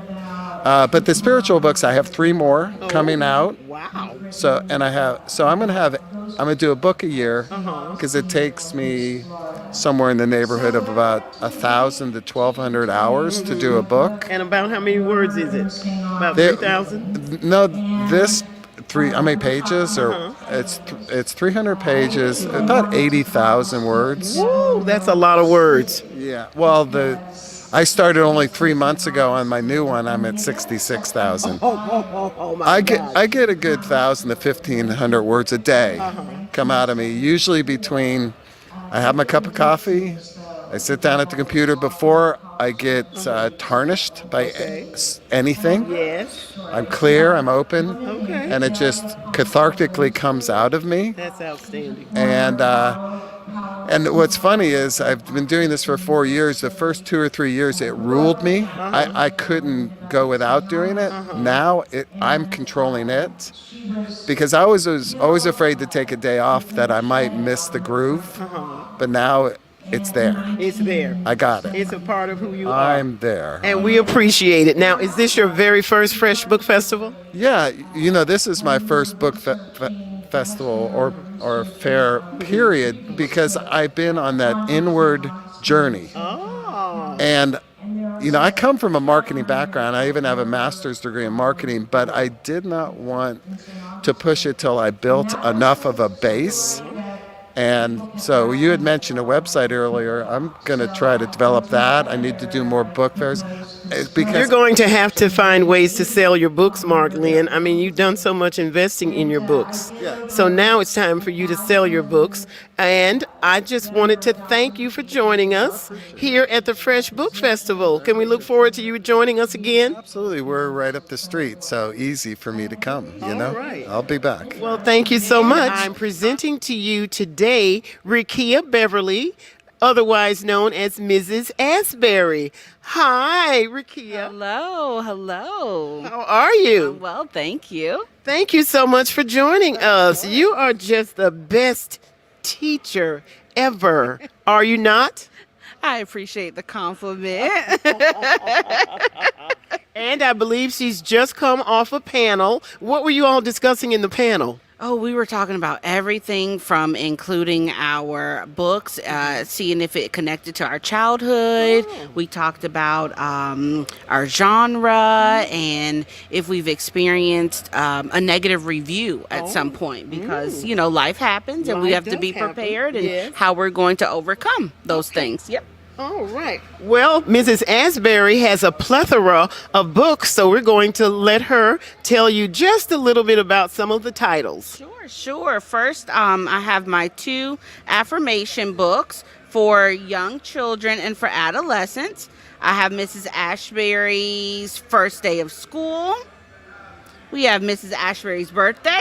Ooh, a birthday. That's a fun one. I love cupcakes, so I had to make sure I included cupcakes in the book. Not cupcakes. Love cupcakes. All different kinds. Snickerdoodle, peanut butter, cookie dough, all of that. Ooh, Snickerdoodle's my favorite. Yes. Mrs. Ashbury's Hero talks about childhood cancer. Mrs. Ashbury teaches Black history, includes all of my Black history, my favorite Black history figures from the past. Okay. And then my most recent is Mrs. Ashbury to the Rescue, which I'll be sharing on stage tomorrow. Ooh, Mrs. Ashbury comes to the rescue. I hope you heard that. You might want to come down here tomorrow and join us at the 12th Annual F.R.E.S.H Book Festival. Mrs. Ashbury, what's this I'm holding? That's our puzzle, our 16-piece puzzle. Ooh, a 16-piece puzzle. Yes, and that's branded after Mrs. Ashbury's birthday. At the very end of the story, the kids sing happy birthday to Mrs. Ashbury, and so I captured that in puzzle form. That's outstanding. So how can we reach you, Mrs. Ashbury, if we happen to not make it to the 12th Annual F.R.E.S.H Book Festival? All right, you can find me at mrsashburysworld.com, Amazon, Barnes & Noble, and then all social media outlets, Instagram, Facebook, TikTok, and YouTube. Is she not the best? She has got it all covered. And you're going to need Mrs. Ashbury to help raise your children. So thank you so much for joining us. Thank you for having me. And here I just happened to find another author. What's your name? I'm Troy Johnson. Hello, Troy. Where are you from? I'm actually from Harlem, New York City. Harlem, New York City. Is this your first F.R.E.S.H Book Festival? This is my 3rd F.R.E.S.H Book Festival. Woo! Yay! We got some people returning. So tell us a little bit about what you've written. All right, so here I'm talking about a book called Voices of the Harlem Renaissance. I wrote the introduction to this book. It was originally published as The New Negro, an interpretation. And so I wrote a new foreword to it. And it was published 100 years ago and introduces readers to the variety of art and prose that was produced during that time. Really? Yeah, so it's really interesting. If you have people like Zora Neale Hurston and W.E.B. Du Bois, and a lot of the, during that time, the Harlem Renaissance was a burgeoning of intellectual and creative output. Yes. And so this book is, truly representative of that period. It was an explosion of Black talent and Black art. That's right. Well, thank you so much for that. That's outstanding. Now, I'm sure you have another book, right? Yeah, this book is Running to Falls, written by Kalisha Buchanan. Kalisha's critically acclaimed writer with several books under her belt. Okay. And I published this book under my business, the African American Literature Book Club, or AALBC. And so this is the first book that I've published. We're really proud of it. It's available in all formats: audiobook, ebook, hardcover, paperback. Oh my goodness. And it's a terrific story. It's got suspense. It's got issues of class. It's got issues of alcoholism. Okay. And it's just it's literary fiction, and it's well written, and it's really engaging, and a really engaging story. So I was just excited to be able to have the opportunity to produce this book. Well, we are excited that you're here and you have so much to offer. He's an author and a publisher, and God only knows what else. We'd like to thank you so much for joining us. Well, thank you for the time and opportunity. I really appreciate it. And we look forward to seeing you at the next Fresh Book Festival. I'm Laretha. I'm with Angie B. and Bar T Productions. We'll be right back. Author of the Day, Takia Smith, visionary of the best-selling book, Pendulum of a Mother's Love, announces her new release coming soon. Moms Gathering to Close the Gaps. This will be the second book in the series, and we invite you to share your story with the world. The topics of mother-daughter, daughter-mother, and mother-son relationship are contributed by the following authors: Dr. Kitty Adderley, Dr. Radiance L. Rose, Dr. Maisha Jack, Angela Wife, and Evangelist Angie B. It's not too late to share your story. Promotional support for this book is provided by Business with a Heart and Lolo's Social Media Promotions. Audiobook produced by Angie B. and Barty Productions. Moms Gathering to Close the Gaps. Coming soon. Save the date, September 14th through 17th, 2023, for the 7th Annual Bold, Beautiful, and Bald Weekend Retreat for Alopecia Awareness. Our travel partner this year is Stephanie Fowler. Call her for your arrangements at 470-331-1788.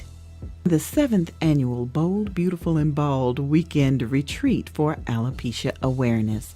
Our theme this year is completion, keeping our faith over the struggle. Log on to boldbeautifulandbald.com for more information. Bold, beautiful, and bald. We're here in Daytona Beach at the Julia T. and Charles W. Cherry Educational Center. I'd like to introduce you to one of our authors, and his name is Scott Ellis. Hello, Scott Ellis. Where are you from? I'm from Pittsfield, Massachusetts. I'm an audiobook narrator and voice actor and audiobook production company, Scott Ellis Reads. Oh my goodness, did you hear that, Barty? He's also in the audio production business. This is very exciting. This is the first time I've met anyone other than Angie B. So are you very good at your craft?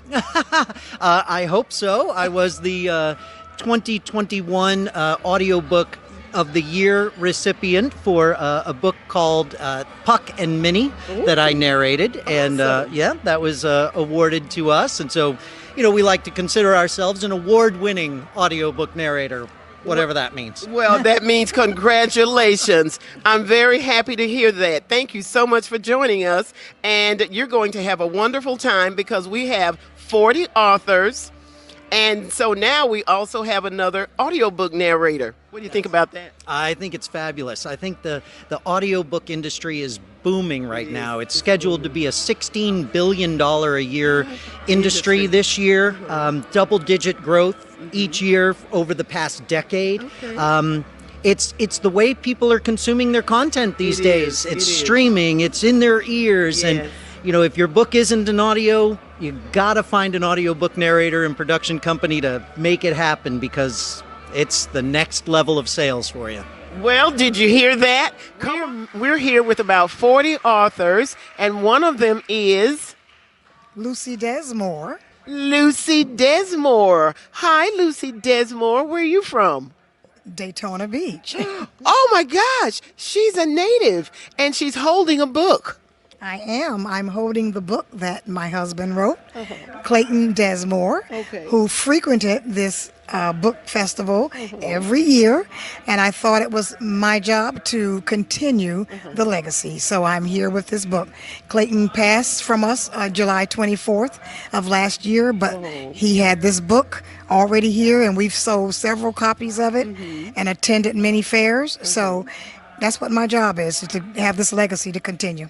Well, I tell you what, I have to admire you for that, because even though your husband is no longer with you, you're still married in spirit to him. And I'm sure he appreciates that. I've heard several people talk about the book. What's the name of it? Dad, the Man, the Myth, the Legend. Woohoo! Dad, the Man, the Myth, the Legend. And so Lucy Desmore is here at the 12th Annual F.R.E.S.H Book Festival. And if you happen to miss her, I'm sure she has a way for you to contact her to purchase her book. I do. You may contact me at 386-295-7758 or email me at cldesmore@bellsouth.net. Awesome. We'd like to thank you so much for joining us, but let me quickly ask you, your husband, you said, had been at several F.R.E.S.H book festivals before, but this is your first time with the book. Yes, but I always attended the festivals with him. I went to Jacksonville with him, Orlando, DeLand, wherever. And I'm a real estate person, so he went to a lot of events with me. We went to Tallahassee and Orlando for different conventions for the Florida Realtors. And so we complimented each other. We always attended each other's events. Very supportive. Well, we want to thank you so much for joining us, and we look forward to seeing you at the next F.R.E.S.H Book Festival. Here all weekend, and I will continue. And I do want to say Clayton Desmore was writing the second book from this, a continuation. And so he's written 2 chapters, and I am embedding on doing completing the book. So I'm working on it now. All right, so look forward to seeing Mrs. Desmore at the 13th Annual F.R.E.S.H Book Festival in 2024. I'm Laretha. I'm with Angie B. and Barty Productions, and we'll be right back. And we're here in the city of Daytona Beach, Florida, at the 12th Annual F.R.E.S.H Book Festival. And here I just happened to find another author. What's your name? I'm Troy Johnson. Hello, Troy. Where are you from? I'm actually from Harlem, New York City. Harlem, New York City. Is this your first F.R.E.S.H Book Festival? This is my 3rd F.R.E.S.H Book Festival. Woo! Yay! We got some people returning. So tell us a little bit about what you've written. All right, so here I'm talking about a book called Voices of the Harlem Renaissance. I wrote the introduction to this book. It was originally published as The New Negro, an interpretation. And so I wrote a new foreword to it. And it was published 100 years ago and introduces readers to the variety of art and prose that was produced during that time. Really? Yeah, so it's really interesting. If you have people like Zora Neale Hurston and W.E.B. Du Bois, and a lot of the, during that time, the Harlem Renaissance was a burgeoning of intellectual and creative output. Yes. And so this book is, truly representative of that period. It was an explosion of black talent and black art. That's right. Well, thank you so much for that. That's outstanding. Now, I'm sure you have another book, right? Yeah, this book is Running to Falls, written by Kalisha Buchanan. Kalisha's critically acclaimed writer with several books under her belt. Okay. And I published this book under my business, the African American Literature Book Club, or AALBC. And so this is the first book that I've published. We're really proud of it.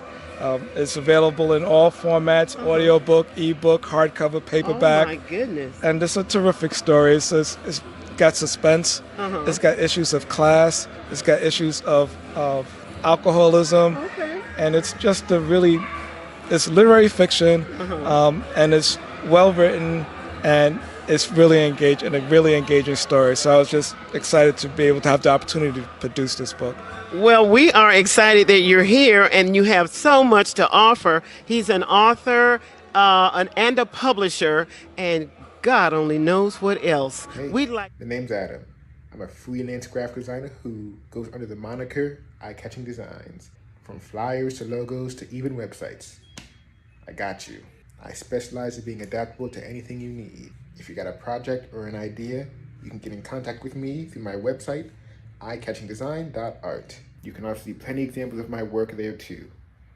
Let's work together. Please allow us to introduce you to one of the graduates of our YUP program. Hi, I'm Sandra B. I live in Michigan. And yep, I'm an author. YUP, Youth Entrepreneur Author Program. Our goal is to initiate literacy in students and lead them to entrepreneurship through authorship. Our mission is to identify and invite organizations to participate in this program. Students participate in virtual writing workshops where they are encouraged to write their stories and provide reviews of stories read. We ask you to support our youth. For a donation of only $50, your company or organization will be mentioned as a youth supporter in the next audiobook. Send an email to yup.I'mAnAuthor@gmail.com to provide a scholarship for a young person to participate. Yep, I'm an author. Proceeds are accepted and disbursed by Angie B. Productions. And now, these students are authors and entrepreneurs. Follow us online. Just search for Yup, I'm an Author on Facebook. Use the hashtag Yup, I'm an Author. Or call 407-914-6519. That's 407-914-6519 for more information. This program is sponsored in part by Angie B. and Barty Productions. Yep, I'm an author. Greetings, I'm Laretha, host of So What's the Problem TV show. It airs Thursdays at 7 p.m. on Facebook Live. I conduct interviews and I spread awareness. If you follow my page, you'll get the notifications and you will never miss an episode. A cheerful heart is good medicine and laughter is good for the soul. Thanks for watching.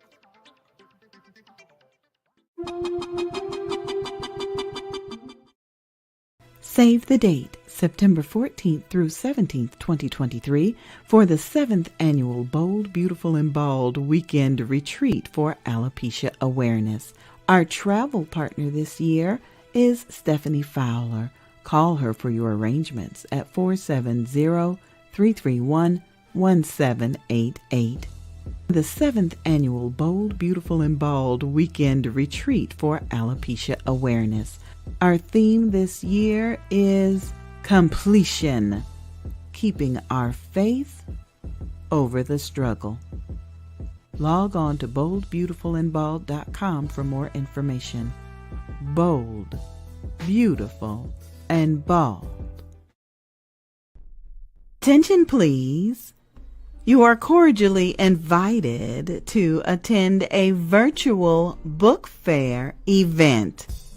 Books and Besties, introducing the world to our books and our businesses. Join us Sunday, April 2nd, 2023, beginning at 4:00 p.m.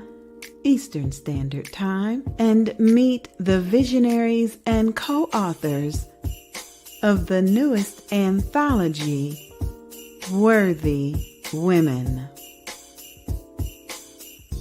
Presented by Volusia Businesswomen and Angie B. Productions, this virtual book fair event introduces the world to our books and our businesses. Search for Books and Besties on Facebook and YouTube. Advertising is available during this show. Send an email to volusiabusinesswomen@gmail.com for advertising and guest feature opportunities. Join us for a virtual book fair event featuring the 11 women in the new anthology, Worthy Women. Promotional consideration for this broadcast is provided by Lolo's Social Butterfly and Business with a Heart. Production provided by Angie B. Productions. Special edition. Meet the visionaries and co-authors of the newest anthology, Worthy Women.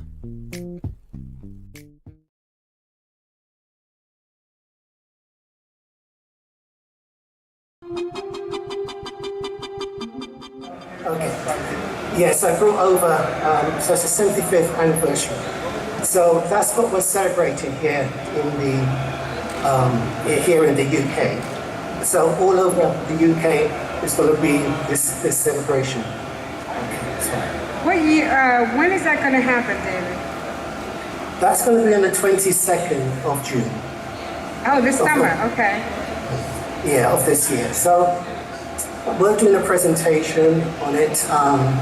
There's going to be events throughout the UK. Some people are for it, some people are not. Some people, because there is something called the Windrush Scandal.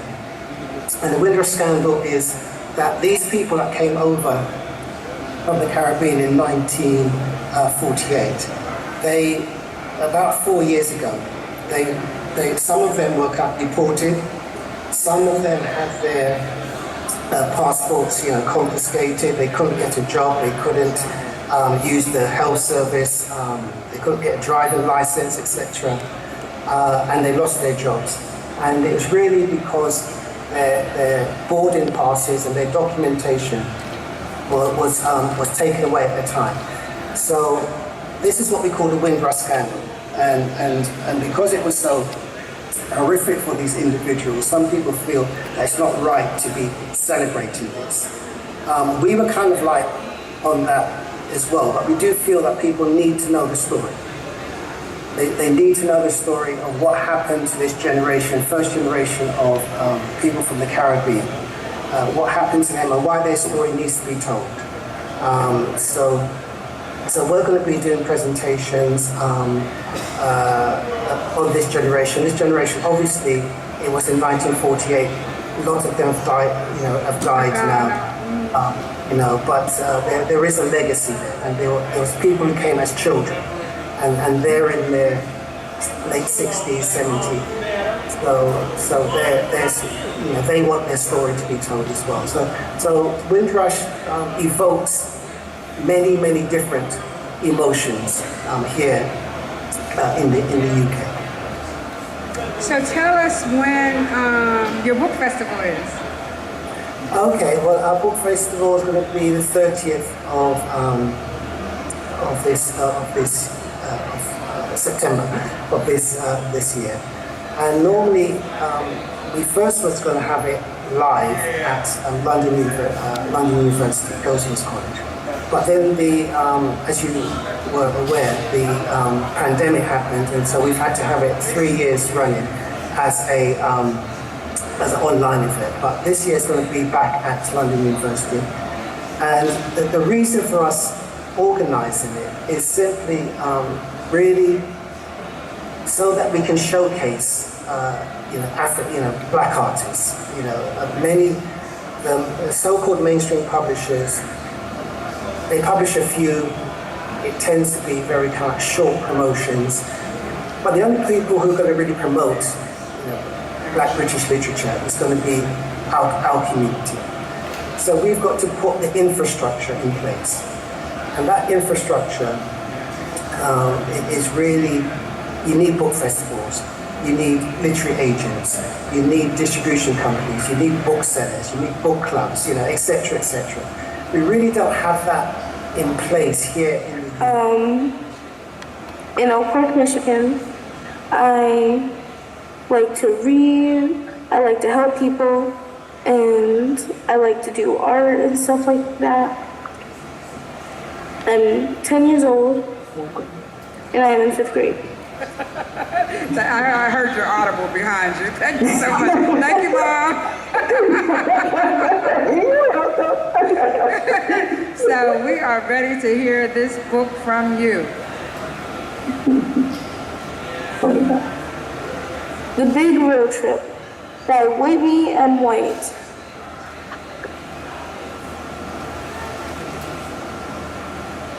Summer is here.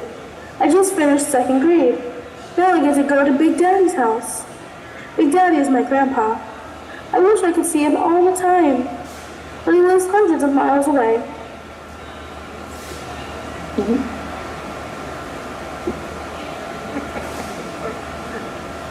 It is fun to get ready for a big road trip. To Alabama we go. Blanket, check. Pillow, check. Tablet, check. Snacks, check.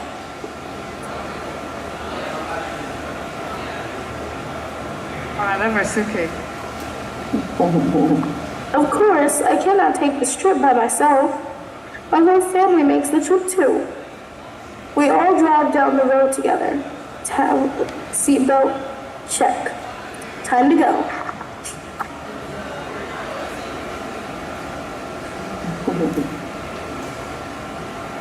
We drive for a few hours, and we stop for a bite to eat.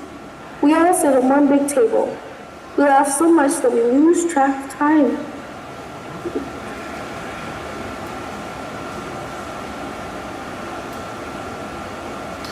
Back on the road we go.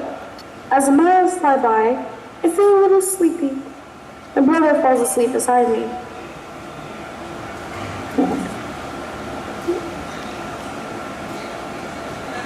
But I don't want to miss a thing. So I sit up straight. I look out the window.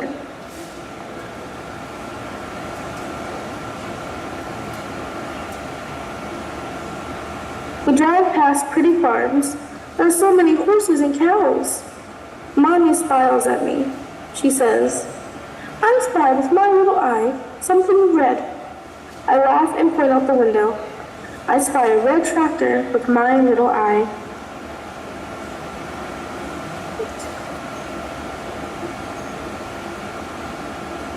What's next?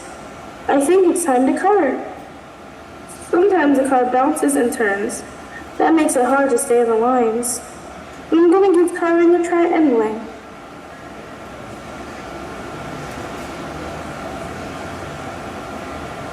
I hear my mother calling me. Wake up, Taylor, we're here. I think I'm back home in my own bed. Am I dreaming?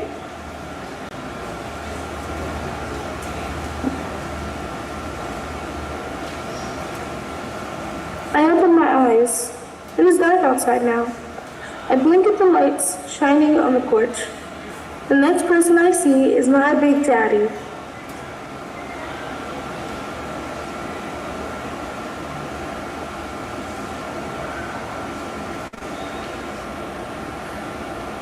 I'm so happy to see him. I hurry out to jump into his arms. Look at this big girl, he laughs. He says, I missed you so much, Taylor.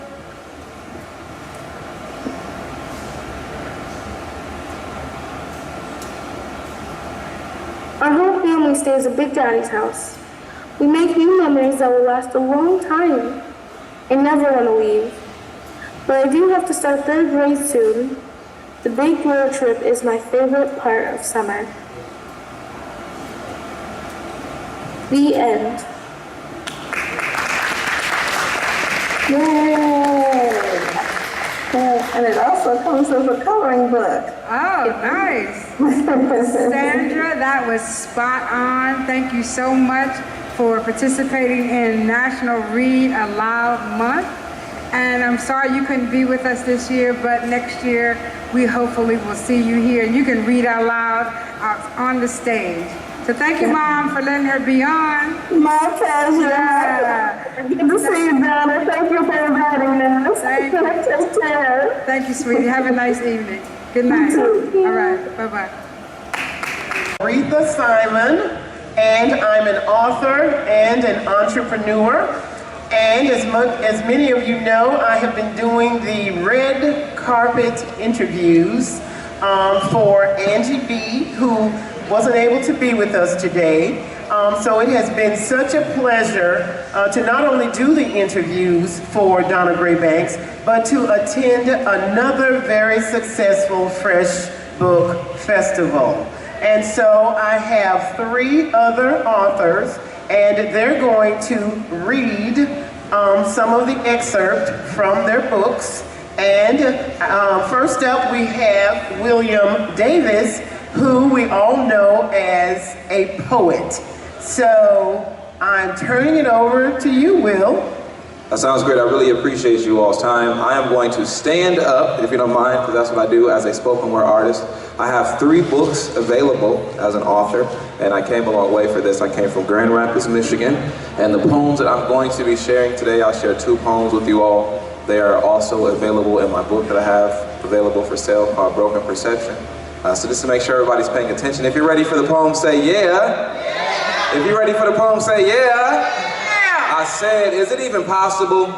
I know it seems logical, but sometimes I think it's an impossible obstacle to actually give thanks. To show how much you really appreciate the fact that God woke you up this day, to simply say thank you, honestly doesn't seem like it's enough. The magnitude of my gratitude can even be compared to the measure of the world's longitude and latitude. If needed, I'd walk the distance from the earth to the moon, which has been charted at 232,088 miles, to express with every breath in my chest that God has given me the reasons to smile.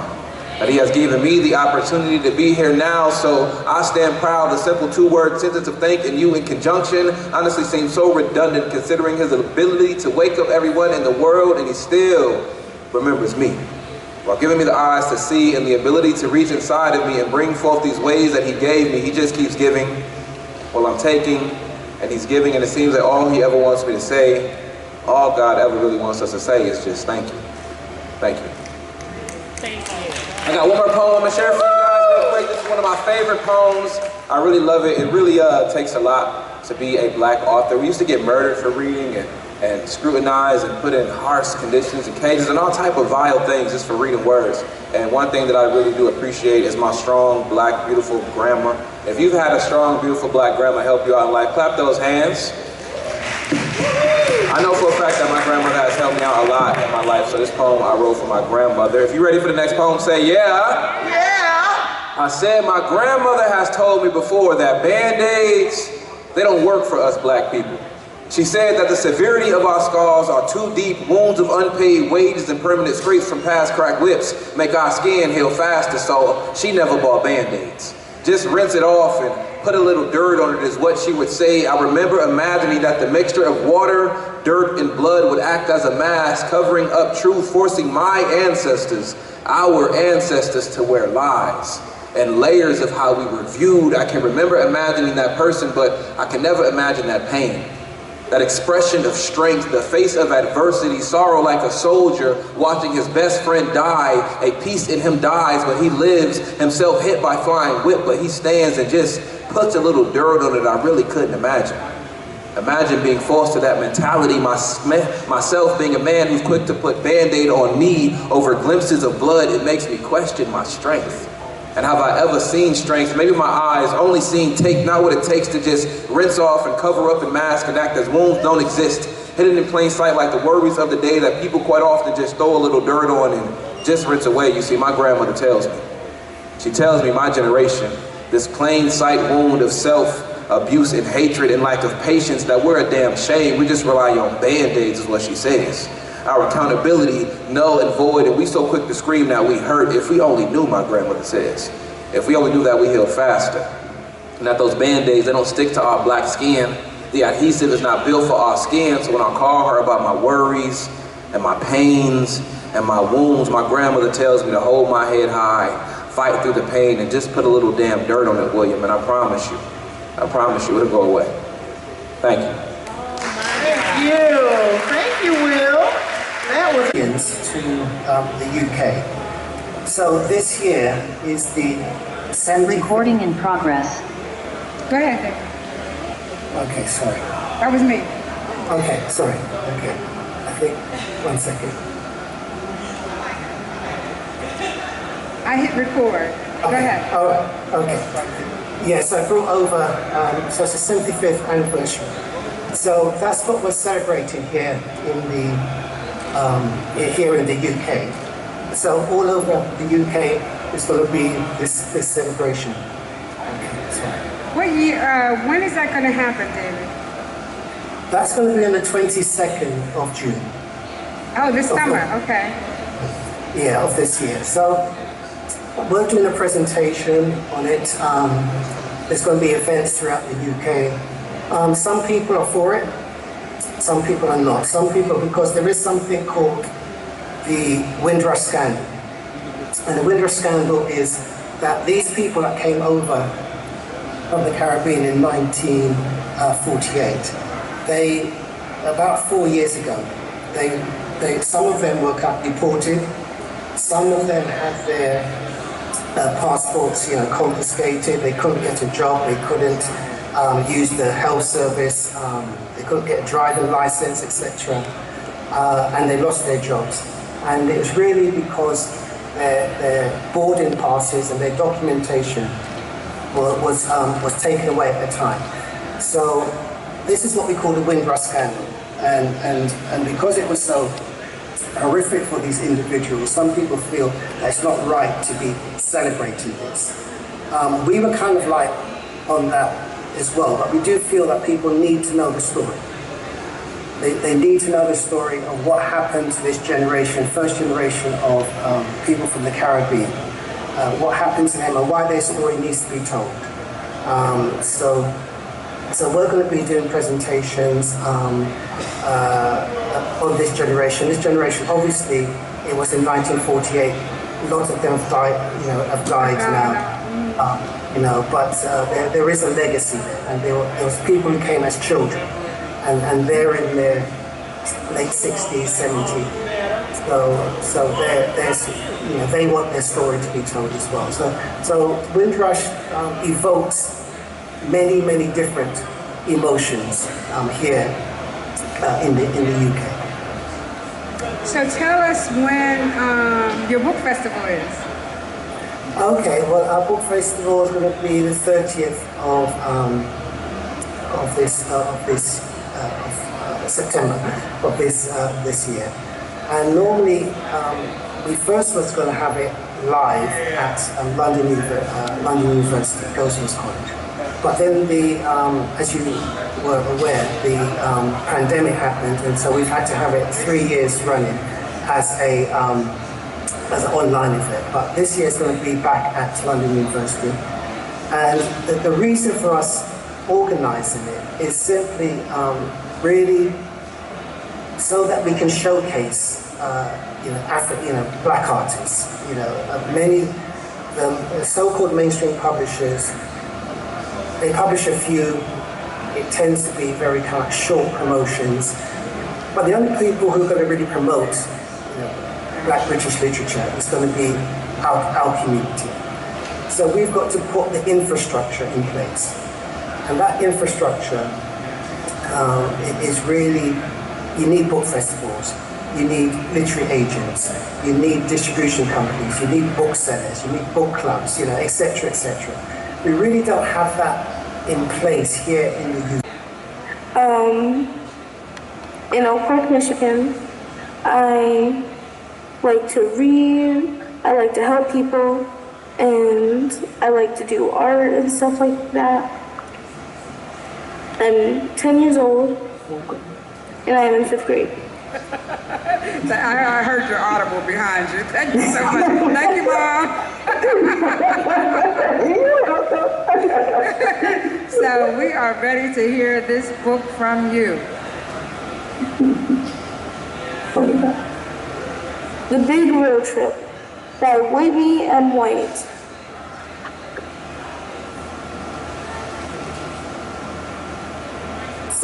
here. I just finished second grade. Now I get to go to Big Daddy's house. Big Daddy is my grandpa. I wish I could see him all the time, but he lives hundreds of miles away.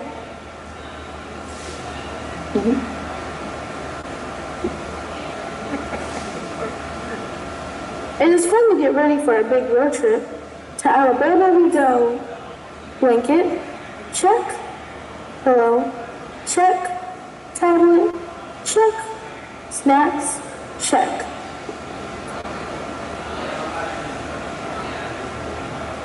Oh, I love our suitcase. Of course, I cannot take this trip by myself. My whole family makes the trip too. We all drive down the road together. Seatbelt, check. Time to go.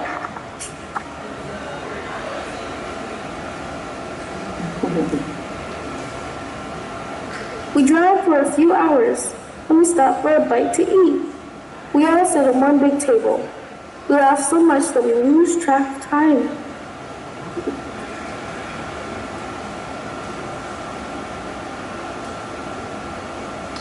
Back on the road we go. As the miles fly by, I feel a little sleepy. My brother falls asleep beside me.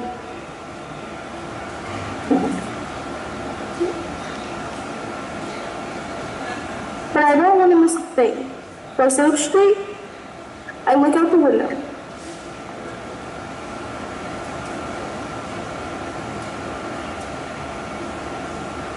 We drive past pretty farms. There are so many horses and cows. Mommy smiles at me. She says, I spy with my little eye something red. I laugh and point out the window. I spy a red tractor with my little eye.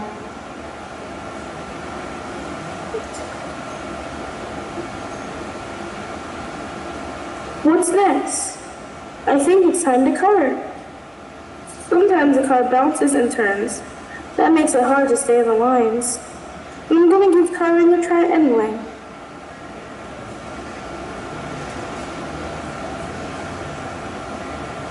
I hear my mother calling me.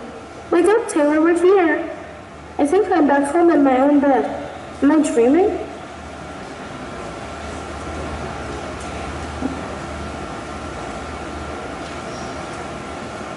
I open my eyes. It is dark outside now. I blink at the lights shining on the porch. The next person I see is my Big Daddy.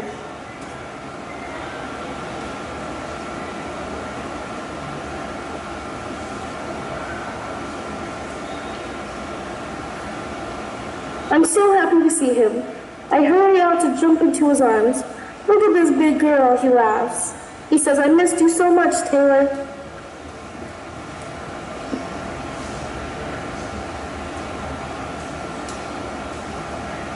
Our whole family stays at Big Daddy's house. We make new memories that will last a long time. I never want to leave. But I do have to start third grade soon. The big road trip is my favorite part of summer. The end. Yay! And it also comes with a coloring book. Oh, nice. Sandra, that was spot on. Thank you so much for participating in National Read Aloud Month. And I'm sorry you couldn't be with us this year, but next year we hopefully will see you here. You can read out loud on the stage. So thank you, Mom, for letting her be on. My pleasure. Yeah. Good to see you, Donna. Thank you for inviting us. Thank you. Take care. Thank you, sweetie. Have a nice evening. Good night. All right. Bye-bye. Ma, ma, ma, ma, ma. We parents need to understand that our children may know the pitfalls that we taught them, yet they will sometimes have to drag themselves out of their own pits in order to learn to reach up for God instead of reaching up for us, steering them in the direction of God Almighty. That is the best way to raise an adult child. Why hearing God's voice is essential to motherhood. Written by evangelist Angie B. and published by Ladero Press. Ma. Hey, the name's Adam. I'm a freelance graphic designer who goes under the moniker Eye-Catching Designs. From flyers to logos to even websites. I got you. I specialize in being adaptable to anything you need. If you got a project or an idea, you can get in contact with me through my website, eyecatchingdesign.art. You can also see plenty of examples of my work there too. Let's work together.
Please allow us to introduce you to one of the graduates of our YEP program. Hi, I'm Sandra B. I live in Michigan. And yep, I'm an author. YEP, Youth Entrepreneur Author Program. Our goal is to initiate literacy in students and lead them to entrepreneurship through authorship. Our mission is to identify and invite organizations to participate in this program. Students participate in virtual writing workshops where they are encouraged to write their stories and provide reviews of stories read. We ask you to support our youth. For a donation of only $50, your company or organization will be mentioned as a youth supporter in the next audiobook. Send an email to yup.I'mAnAuthor@gmail.com to provide a scholarship for a young person to participate. Yep, I'm an author. Proceeds are accepted and disbursed by Angie B. Productions. And now, these students are authors and entrepreneurs. Follow us online. Just search for Yup, I'm an Author on Facebook. Use the hashtag Yup, I'm an Author. Or call 407-914-6519. That's 407-914-6519 for more information. This program is sponsored in part by Angie B. and Barty Productions. Yep, I'm an author. Did you grow up in a church that offered testimony time? It was generally a 30-minute session before service began where congregants could stand up and share something good that happened to them during the past week. Well, this audiobook is all about testimonies, medical survival stories, car accidents, a lack of faith, and more. Stories from people just like you that found themselves wondering, am I going to die? I thought I was dead. Stories of survival that will inspire, transcend, and encourage your mind. An audiobook anthology compiled by evangelist Angie B. Produced by Angie B. and Barty Productions. Coming soon. Angie B and her husband, girl, they got multiple books. Girl, if they fall down a flight of stairs, they write a book about it. Okay. They got if their daughters get dogs, they write a book about it. You'll see. Contact us today at 407-914-6519. That's 407-914-6519. Oh, it's Lynn and Rochelle. Hi, Lynn. Hi. Are you going to read to us? Yes. Thank you. I'm author Lynn Rochelle. I'm a writer of dangerous romance or dark romance. I'm a fiction writer. My book is called Twisted Lover, Her Dangerous Obsession. And just to give you a little bit of little idea of what it's about a young girl who has an affair with her boss, and when he decides to break up with her, she won't take no for an answer. So I picked this scenario since we're all authors. I thought you might be able to relate to this particular scene, although I do hope it doesn't happen to you. This is when she decides to confront her lover's wife, who is also an author, and she's at a book signing. Okay. Adrian grabbed one of the books from the display table and paid for it at the register before heading back to the far left corner of the store. When she arrived, about 15 people were standing in line waiting for their turn to meet Lauren Lash. As Adrian joined the line, she could see a woman standing at the table up front, greeting fans and signing books. It's her. There she was in the flesh, Lauren Lash, aka Linda. The sight of her made Adrian's heart flutter. Linda was more beautiful than her pictures, donning a tan pantsuit, lavender button-down blouse, and lavish accessories to match. Linda smiled as she sat at the oblong table holding a shiny gold pen in her hand, ready to sign at her fans' requests. Adrian gazed as Linda greeted each fan and made small talk while penning personal messages on the blank pages inside their books. Occasionally, she would let out a courteous laugh when someone tried to impress her by quoting particular scenes from pages in the book. The crowd within earshot laughed along as they admired their favorite author sitting in front of them. From what Adrian could see, Linda was pleasant, sociable, and a well-admired individual. Adrian scoffed. She was no match for Linda. Adrian could never imagine seeing herself in front of a crowd of people waiting to see her. She'd probably cower under the table if she knew so many people were eyeing her. She wasn't the social butterfly like Linda, nor did she believe anyone she could ever be. They all love her. Adrian's insecurities haunted her, despite the makeup, new hairdo, and dress that no longer made her feel empowered. Even her new nail polish started to chip, and she quickly made a fist in disgust to hide it. Now what am I going to do? The further she moved up the line, the better she could see how flawless Linda was. The jealousy started to creep up on her, and any doubts about her plan disappeared. She needs to know. Her stomach was, I'm sorry, I need my glasses. Her stomach was in a ball of knots as she decided it was time to tell Linda the ugly truth about her husband. In her head, she practiced the words while watching Linda enjoy her happy life. Hi, I'm Adrian, and I think you should know I've been sleeping with your husband.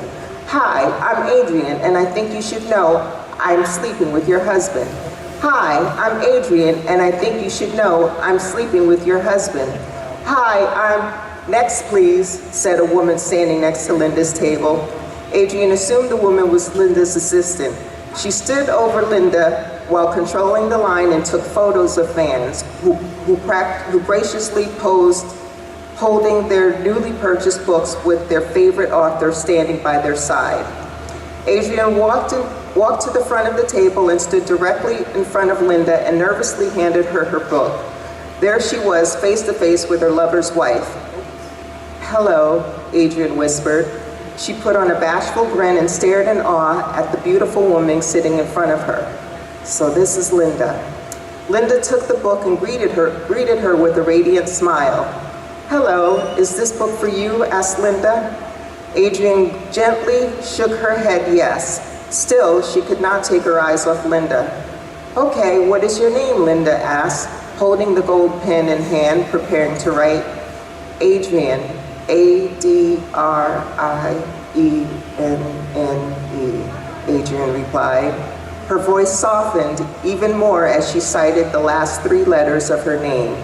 Linda tilted her head and strained to hear Adrian speak, then began scribbling something inside. As she watched her pen words in beautiful cursive writing, Adrian quickly dismissed the idea of exposing the truth about her husband and Darren. She studied Linda's flawless skin, perfectly coiffed hair, and stylish outfit. She had a beautiful smile with pearly white teeth and long, freshly manicured nails with wrists adorned with beautiful white gold bangles that sparkled so brightly. Linda was perfect. No wonder he chose her after me. When Linda handed Adrian the book, Adrian couldn't help but notice the diamond ring and wedding band on her finger. Linda thanked her for her purchase, and Adrian quickly headed out the door. Wow, thank you so much for that, but we want more. So how do we get more? You'll have to buy the book. It's on my website, authorlynrochelle.com, and it's called Twister Lover, Her Dangerous Obsession. And do you happen to have any of them available at the 12th Annual F.R.E.S.H Book Festival? Oh, of course, I've got plenty. Just see the book in the back table with the candles and the lights, the flashing lights, you can't miss it. I was pushed into becoming an author. Imagine that. It was something that I never thought I could do. And I'm a member of Allen Chapel African Methodist Episcopal Church, and our church have a prayer line which is on from 6:30 in the morning until 7, and it's 5 days a week. And my pastor asked me if I would do an exposition and prayer on our prayer line. And at the time I told him no, but he wouldn't take no for an answer. So I tried it, and this is what came out of that. So these expositions have been carefully written to help readers comprehend the Bible and apply the scripture to contemporary life.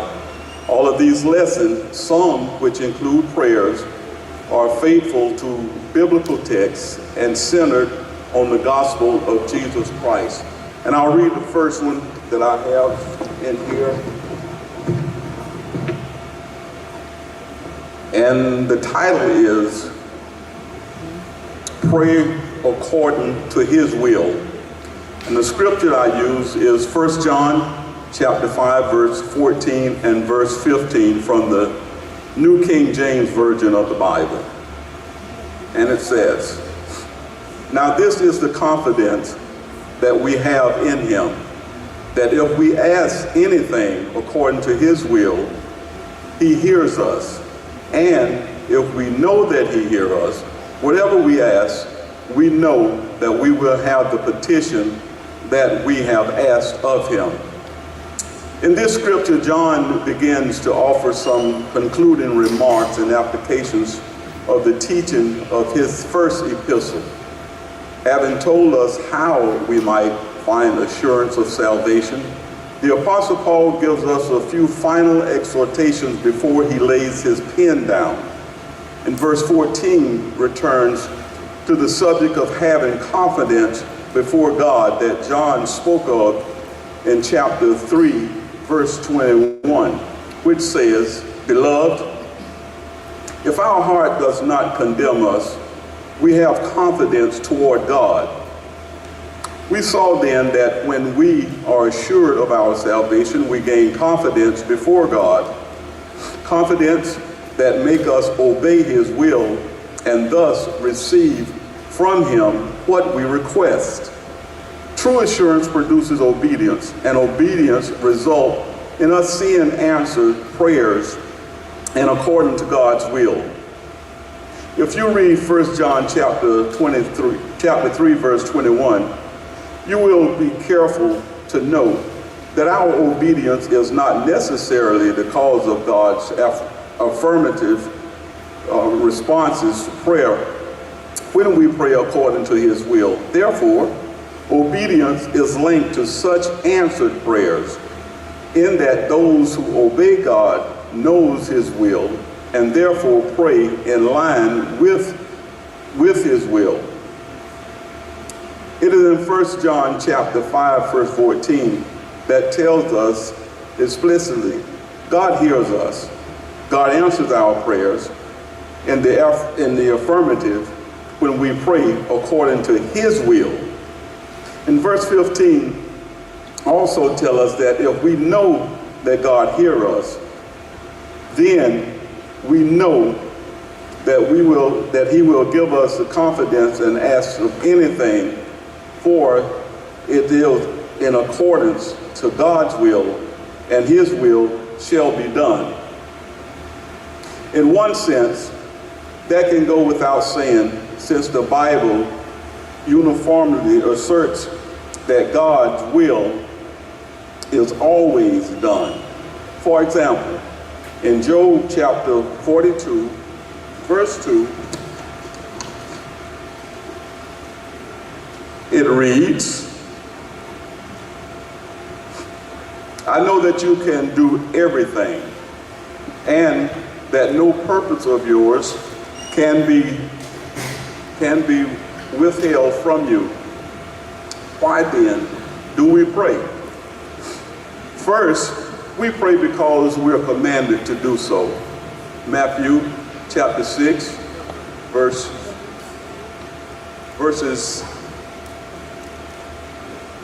Matthew chapter 6, verse 5 and verse 15. God's will tells us to pray, and since he is our Lord, we must do so. Secondly, we know that through God's will is always done. He often uses us to accomplish his will.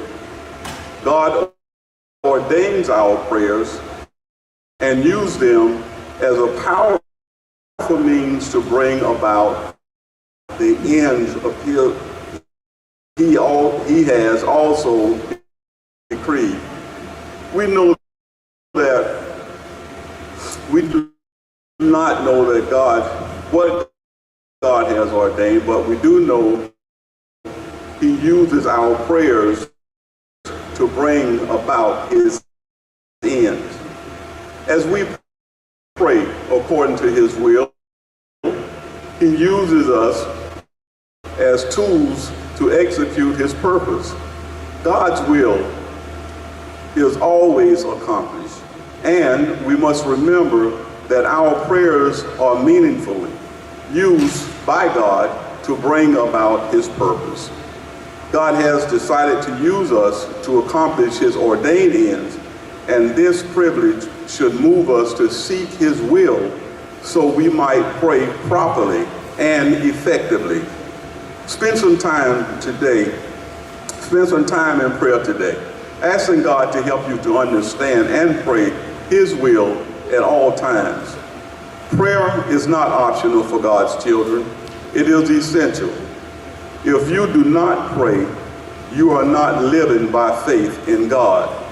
If you do not pray, you are trusting in yourself, which is exactly how the world lives. 1, you should have confidence when we pray. We should have confidence when we approach God in prayer. Number 2, we must come into his presence when we pray. Number 3, we must come confidently into his presence and ask. Number 4, if we ask anything according to his will, he hears us. If we know that he hears us, we know that we have the request which we have asked for of him. And I'll stop there. But this book has blessed a lot of people because it explains the scripture. Some people have problems reading the Bible because they don't understand the Bible, but if scripture is explained to them, they understand it better. Thank you. Thank you. We appreciate it. We enjoyed that very much. Hearing the word of God, it's always beneficial. Well, hello there. I believe that's Dr. Delicia. So my name is Dr. Delicia Haynes. I'm the founder and CEO of F.R.E.S.H Center, which is a... Wait. We didn't hear all of that because you said it so fast. Say that again. Okay. I'm the founder and CEO of F.R.E.S.H Center, which is a direct primary care clinic here in Daytona Beach for the past 14 years. And... Another doctor, and she's a Black African-American female. Yay!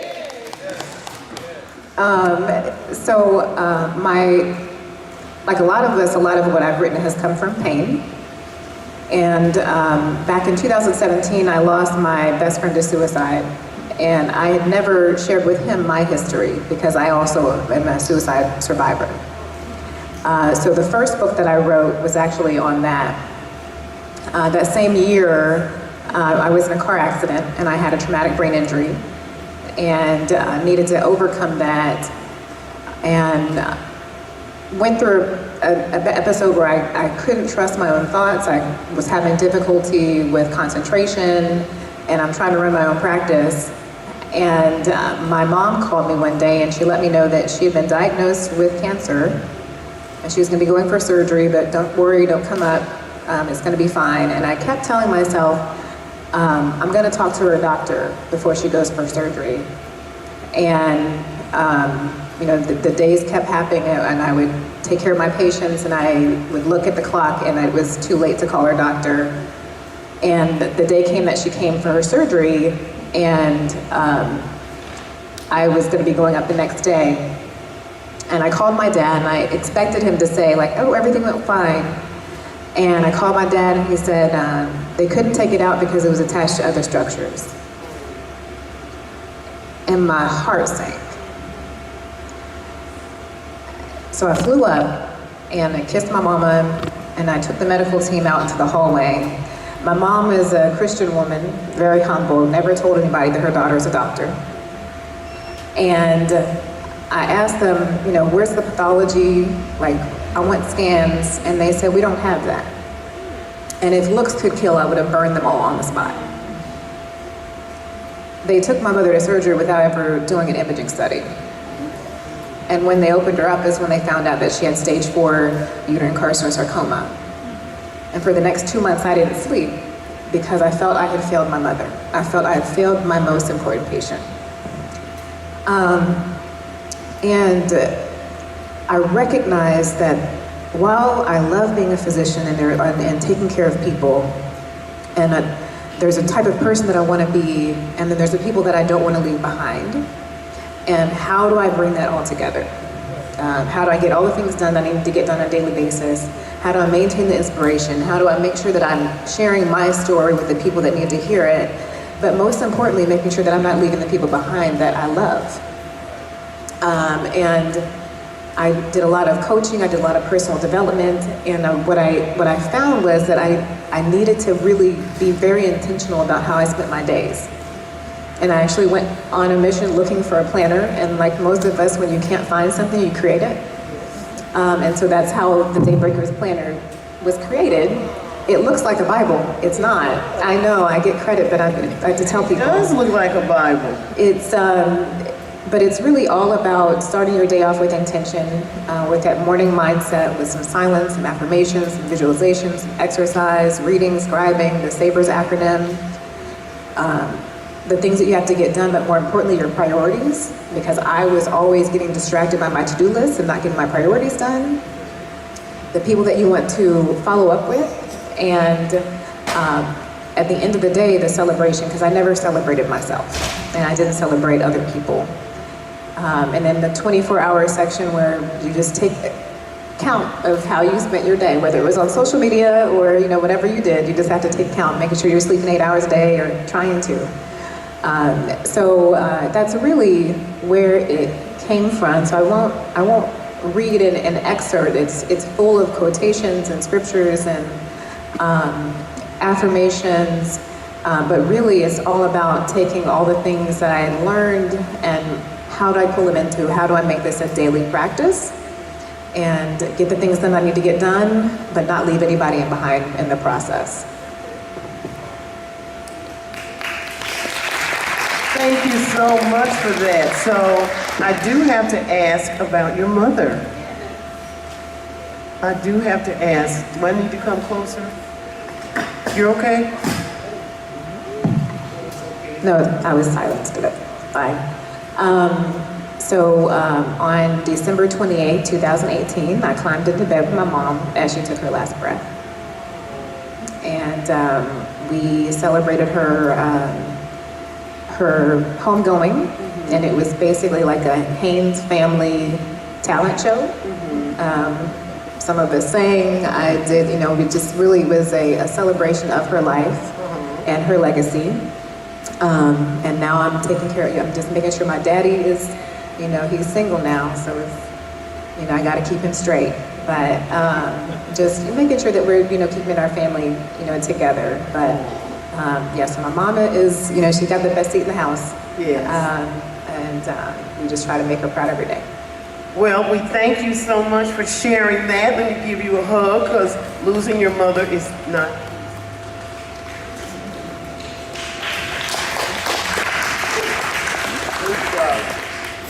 Okay, so I believe Dr. Haynes has that lovely journal available at the 12th annual F.R.E.S.H Book Festival. Is that right? Okay, would you share with us what your selling price is? So here the journal is available for $35, and it's in the purple table, like third in the back over there. Okay, so it's only $35, and she would really appreciate if she didn't have to take them back home with her. Thank you so much for joining us. Thank you. Okay, so I'm Laretha. As you know, I've been doing the red carpet interviews for Angie B. Angie B has been a big part of the F.R.E.S.H Book Festival for many years. Her husband is Barty. Wave, Barty. Thank you so much for joining us. Okay, Angie B and I are business associates. We have a website. It's called Volusia Business Women, and we We provide affordable website presences for individuals. We have directories for your business card. It's available for $30 a year. We also offer a location listing if you happen to own your own building, your brick and mortar. And we offer URL pages, and they're $75 a year. Those are excellent prices. We do updates, we do media mentions, we post flyers on Facebook. We do everything to support the website and the subscribers that we have. And so we're offering a raffle for $10, and someone here is going to win a free directory from the F.R.E.S.H Book Festival. So you might want to see me later. And Angie B and I are also co-authors in this book. It's called Joy Comes in the Morning. It's a devotional. So I'm going to read you an excerpt from Angie's page, Evangelist Angie B. And she writes, "Do not be anxious about anything. Instead, in every situation, through prayer and petition, with thanksgiving, tell your requests to God, and the peace of God that surpasses all understanding will guard your hearts and minds in Christ Jesus." That's from Philippians 4, verses 6 through 7. And Angie B writes, "How did I find joy after loss? Which story would people want to read about? Finding love after divorce or living with hair loss?" Angie B has alopecia. "I went to Facebook and asked my followers what they want to read about. The votes came in, and now I will share with you my hair loss journey. I was diagnosed with alopecia areata in my mid-20s. I wore wigs and hair pieces until my 50s. My daddy helped me to learn how to shave the patches of hair from my head and try to accept a bald head. There is no cure for this autoimmune disease that destroys the hair that my body grows. I was still covered with wigs because I was doing the work of an evangelist, and the church told me I had to be covered. It wasn't until God sent Barty to find me that joy in the morning chased me down. During our first date, I thought I would scare Barty away by revealing my bald head. I didn't want to submit to another man due to the pain I felt from abuse and abandonment. When I removed my false eyelashes, wiped away the eyebrow pencil from my brow, and snatched off my wig, I thought he would say, "Goodbye, baby." But instead he said, "You look like a China baby," and he smiled. His joy chased me down. After we married, Barty always accompanied me to go out in public without my wig. Then we were encouraged to launch a fashion show featuring all bald models. It's called the Bold, Bald, Beautiful Bazaar. The joy I feel each September has chased me down. Allow joy to seek you out and elevate you, even with a bald, shiny dome. Thank you so much. That's from Angie B.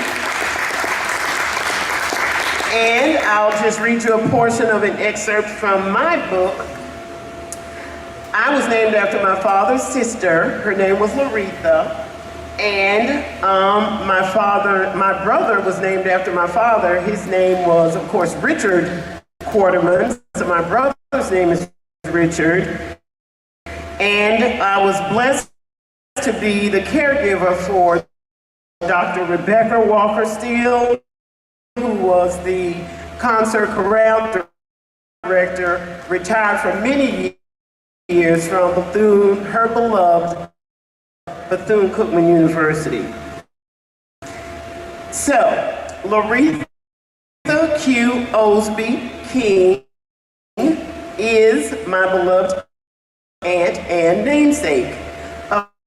Affectionately known as Lolo, she was a vibrant soul one who lit up the room whenever she entered.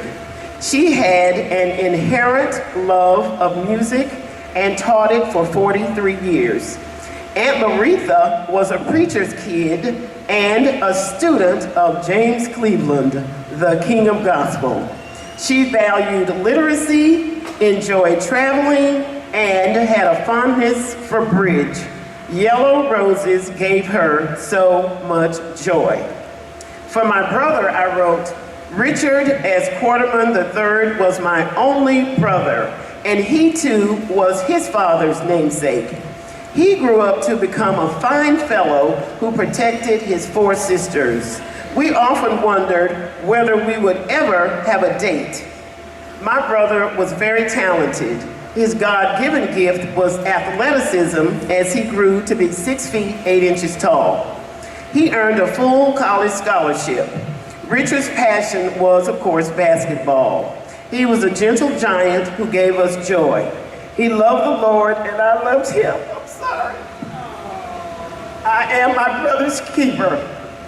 My brother had mental illness and he died from suicide in Florida State Hospital. Okay. Dr. Rebecca I can't read anymore. Okay, so the books are $20. Angie B. and her husband Barty have written several books on God, me, and you on their marriage journey. We're at the table in the back. I have lots more interviews to do, so I'd like to thank my panel. Thank you, Will. Thank you, Dr. Delisha Hayes. Thank you, darling. Okay, that's Lynn Rochelle, and thank you, Ron Davis. Thank you. Thank you all so much.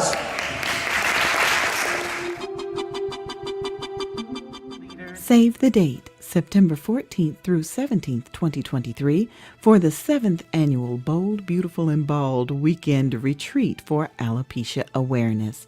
Our travel partner this year is Stephanie Fowler. Call her for your arrangements at 470-331-1788. The 7th annual Bold, Beautiful, and Bald Weekend Retreat for Alopecia Awareness. Our theme this year is completion, keeping our faith over the struggle. Log on to boldbeautifulandbald.com for more information. Bold, beautiful, and bald.